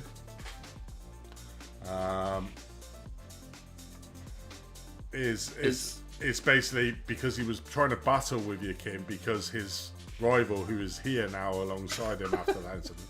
What's that? Okay. I've raised spam from Discord. Right, he certainly started something here, hasn't he? So yeah, that's why he was racing you, because your teammate, as you were probably well aware, was right behind him, and obviously from that incident there, he lost the lead of the AMs. So if we look back from Simeon's for the incident, you can see how close. That's probably less than a second. That's probably about 0.4, 0.5 of a second. So you can sort of see why he's trying to get past you on the corners here. No contact was made there. You hit the inside curb there, which pushed you out wide. Tom made an opportunity for the outside, got in front. You went down the inside a little bit too fast, hit his corner, pushed him offline, which gave Simeon the opportunity to make the passing move to get that first place in the AM. So that's why, sort of, one, you've been awarded a level 1, and 2, why Tom was battling so hard with you to try to get past. So Simeon's put there, inside is inside. The trouble is, though, yes, inside is inside, but you weren't staying inside. Or that wasn't inside, was it? Sorry, Simeon was inside, but what we're saying, Simeon, is if you look at we'll look at Kim. So we'll play it. If he had the inside, he needs to stay on the inside. Watch his back end here slip out into the Mercedes. There, bang, into the Mercedes, and then gets him back online to go in, which gives you the opportunity to go onto the inside. If that hadn't happened and they'd gone side by side, that's hard racing, and that's the sort of risk when you go into these moves. Certainly after what Kim has just done, obviously he's made a mistake here. He's going to be under pressure again from the Mercedes, because the Mercedes will have more speed. So therefore, and if you look here, Tom's doing perfect what he should do. He's staying on the outside. He's not trying to cut in front. But then Kim's tried to make a move down the inside, which has pushed the Mercedes out because of the back end. So that's why the penalty was there. There was possibly an opportunity, but I think the speed going in was a little bit too aggressive, and it was that exact incident there that was pushed out Tom coming in. So there was space given, because there's still the comment. So if Kim was able to go around here, then there's no dramas at all with that move. That's perfectly fine. But what isn't fine is the fact that this back end slipping there, you can see the back end slipping out and hits into the Mercedes, which pushes them on a wider line into the corner, which loses a lot of speed. That enables you to get through, but that's by the by. It's this incident here we're looking at anyway. Okay, So the last but not least, we got AKM Racing, five lap ban, isn't it? Must be. Reversal five lap ban, 5 race ban. Michael Goff, where are you, Michael? There you are. Against Nicholas Gronstrom, race 1, lap 28.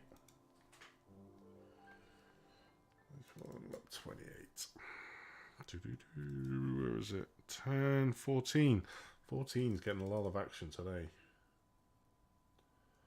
Which is, in fact, no, it's this half, the second half, the last sector of the course is the one that's been the most controversial. So it's coming down to Ravazza. So is that Nicholas in front? No. There's Nicholas Gronstrom.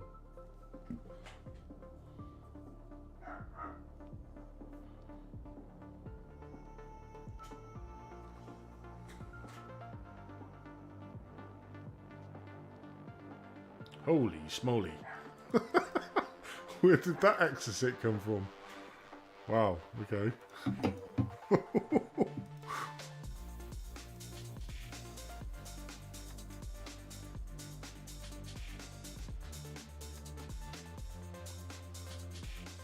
Holy moly, yeah. But this reminds me of who was it going into Road Atlanta, coming down into turn 10?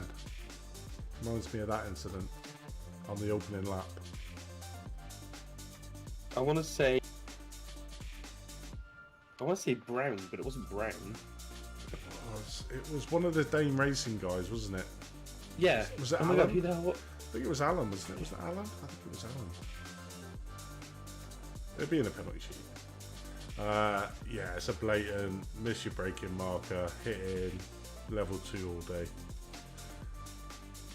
I'll be the judge of that, thank you.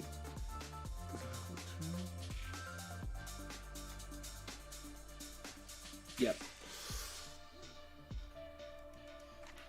I think the mitigating why it's not level 3, I think, is because this driver's probably put him off his marker a little bit, but he has gone in far too hard into that corner. So I think it's, to me, a level 2 all day. Or is it more? What's your take? Let's have a look in cockpit. Oh, don't scenic in cockpit.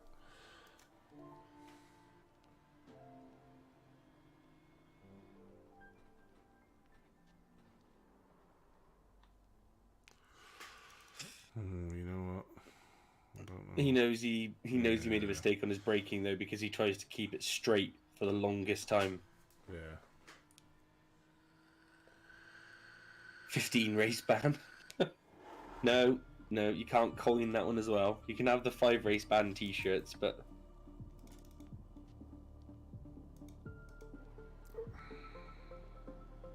What is it? 2 or 3? This is a classic one or the other one that we had. what class is this driver? Rookie. I think we gave it level 2 the last time. I think this is a level 2. I think he probably got taken off because obviously, where is the braking marker around here? Go on then, guys. Where is the braking marker? If it were me, it would be just after you get straight. It is normally, isn't it? Just after you get around this corner. I think it's Like after just this. you can get on just as the corner's ending. Yeah, I normally go just after. In fact, no, not this far. Just after the now. corner. Still in 4th, 3rd. At this point, he knows he's made a mistake.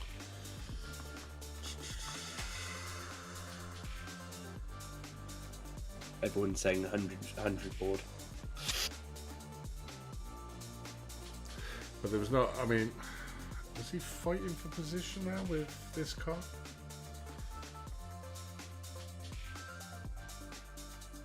Oh, you can't lock up in GT3s. They've got ABS. Unless you got it turned off. They shouldn't lock. They'll break really badly. You squirrel. But I get what you're saying. I understand what you're saying. Yeah, so he is fighting this car for position. ABS, am I right? Yeah, dude. What is that? What is that? Just gonna refer to the rules. The thing is, you've got to do it by the letter of the law. Even if it is a rookie, it still has to be by the letter of the law because it's you don't want to be too harsh on rookies. I get that, but at the end of the day, the driver he's hitting, it could be the difference between winning a championship, not winning a championship. You know, everybody makes mistakes. I do understand that, but this is a big one to make. You know.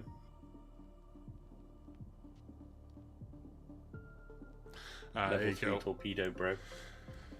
Stage 3 penalty can be awarded for driving recklessly, such as rejoining the track in an unsafe manner. Can be awarded for driving recklessly, such as rejoining the track in an unsafe manner, brake checking, causing a collision to attempting to drive an excessively damaged car, going late into a corner and causing a collision. I think by the letter of the law, it's a level 3, and I think if I remember rightly, we gave a level 3 to the other driver as well, who was a rookie. I mean, the thing is, there's no mitigating here. You can see Nicholas is obviously fighting with this driver. He's trying to make a move, but you can clearly see there's 2 cars in front of him. So trying to go into a late move into here to outbrake him. Yeah, you've outbraked it when you're driving, but then you just pretty much poleaxed into the car. You've outbraked him, but in doing so, you've outbraked yourself. That's the trouble. Yeah, and also, if that car wasn't there, you would have shot off the end of the road, because if we watch here... Like a level 3 torpedo. Boom! So yeah.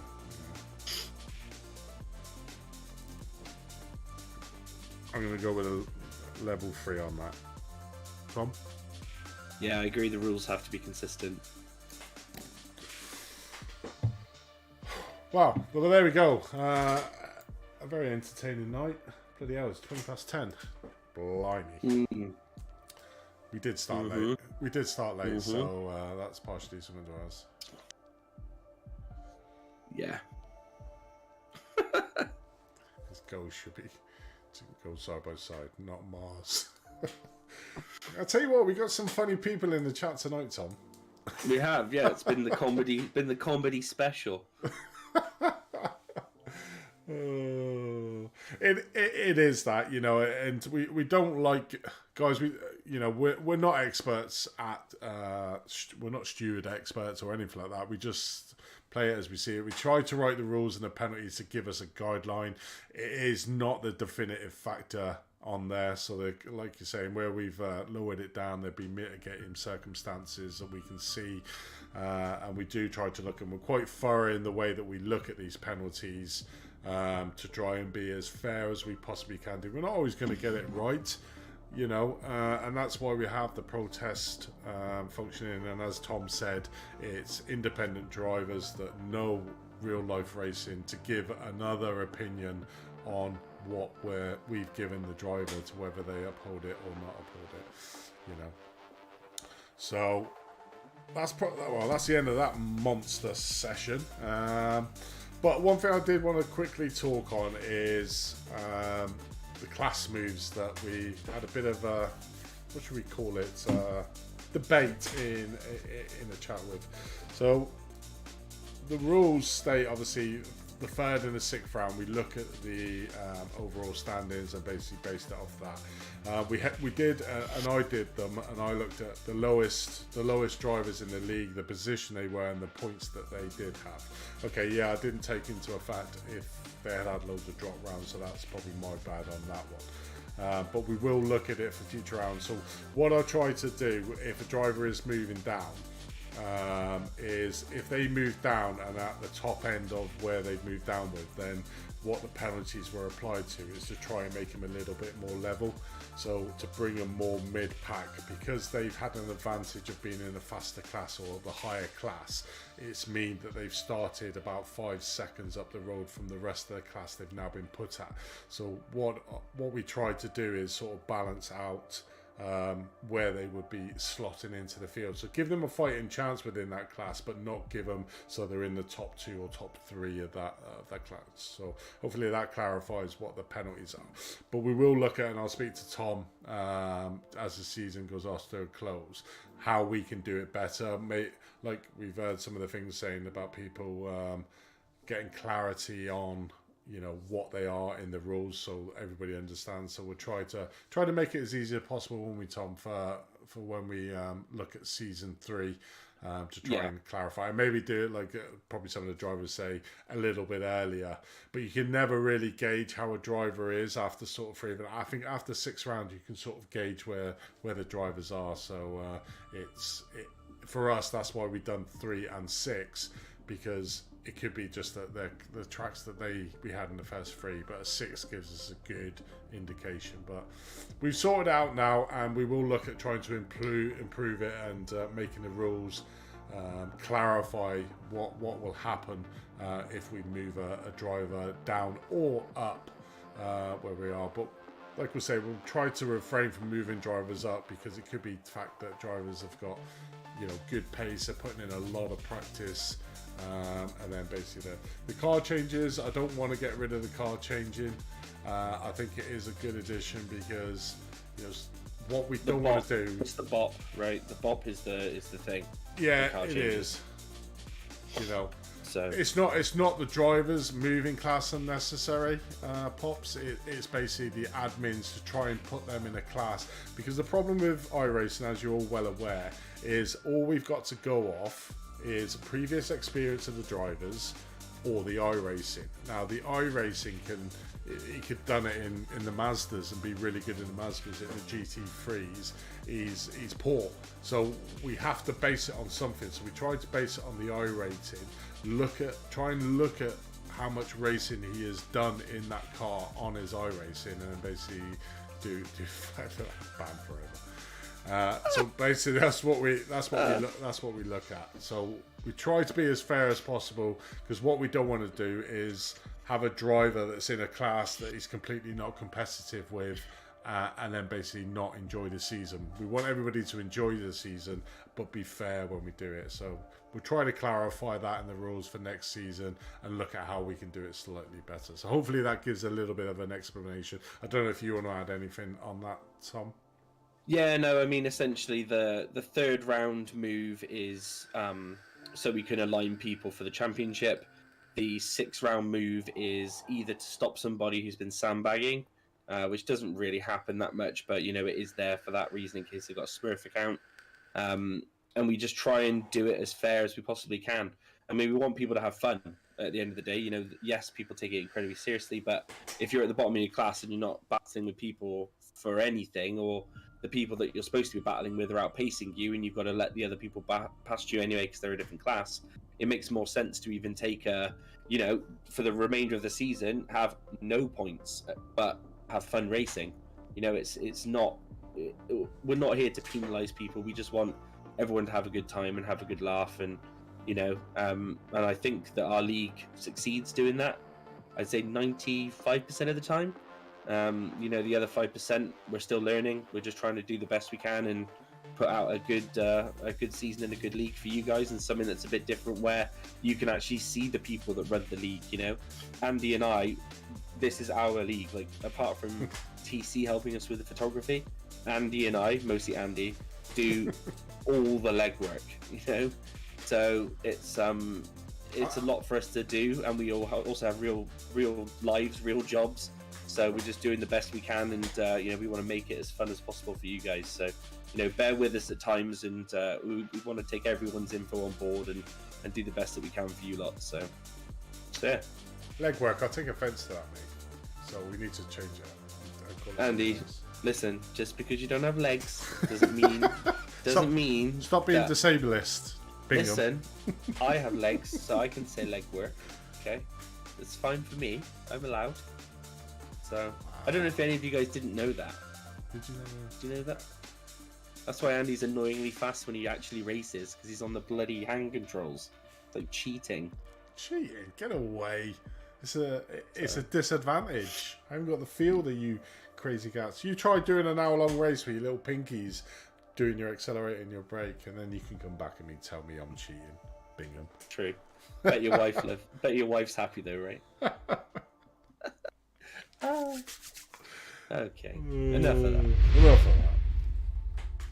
But yeah, thanks again everybody for watching, hanging out, and providing some ridiculous laughs in the stream. So I'll probably watch this back later and continue cracking up and laughing about it. So 5 Race Band t-shirts are available. If you've enjoyed the stream, please think about giving us a thumbs up and subscribe if you haven't.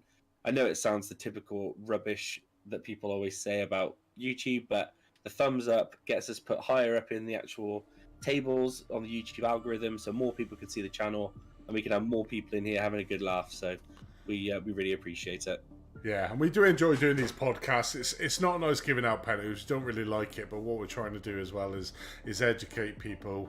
And I think the way that we do these penalties, as I said before, I think it's a perfect way, because I think in many other leagues, without seeing how the decisions made, it can get quite toxic in the channels. But I think for the season and a half we haven't really had any toxicity in the Discord channel, and I think it works pretty well. And it's a good laugh as well.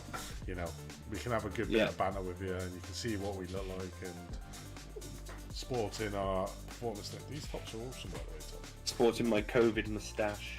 Your COVID moustache? No, mate, that's just laziness.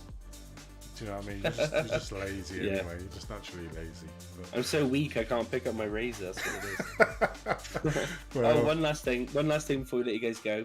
I really appreciate it, but please share the hell out of the Clio League. You know, it's so unbelievably cheap. You get 15 races in it. It's going to be a savage, hot hatch, bump and grind battle, and we just want everybody on there because the streams are going to be wild for that. So please, if you haven't already, get signed up for the Clios. It's so cheap, and share it around. Get everybody on board. Bring everybody. Bring all of Iceland. Bring all of Norway, Germany, America. Anywhere you want to bring, just bring them all over. Get them in the Clios. It proves that we're good that Pops is still here. It's probably well past his bedtime, you know. He's probably got his little slippers on and waiting for his little cup of cocoa. He's been practicing in his Clio. He has, yeah. He's been doing around Robin equals racing, yeah. There's definitely Robin and racing in them Clios, that's for sure. But yeah, guys, just come and join us. It's starting, I think it's the 17th of May, following the same last 5 rounds on a Thursday for the final round of these GT3 Cups. As Tom said, it's 5 rounds, 3 races per round. Cheap as chip to enter. 50p a race it is, in fact, and there's prizes available as well as trophies. So yeah, come and join us, have a bit of fun on track, and win some goodies. So yeah, but I suppose that ends it for this monster session. Obviously a little bit late from technical issues from my end, but it's going to be interesting to see what happens on Sunday. Ruskinen is not a track that I don't even think I've bought it yet. Is it a free track? I don't know. I've never been around that track, so I'm pretty sure the drivers that I'm seeing in the track, a lot of the drivers are like, what is this track? You know, it's going to be an interesting one, and it's probably going to be another monster pit stop as well, Tom, with probably protests coming left, right and centre, but it's going to be an interesting one on Sunday. So join us at 7:45 on Sunday for the full race build up with the hour and 10-minute race ahead to watch all the action. So join us live on the YouTube and that. But any final words from yourself, Tom? No, just thanks everybody for hanging out and watching and stuff. Make sure you like, subscribe, all the fun jazz, and we will see you on Sunday. Definitely is, guys. Thank you very much, and that's it from me. After a monster 13 protests, a few penalties been dished out. We look forward to seeing you on Sunday at Ruskinen, and it's going to be an interesting race. See you then.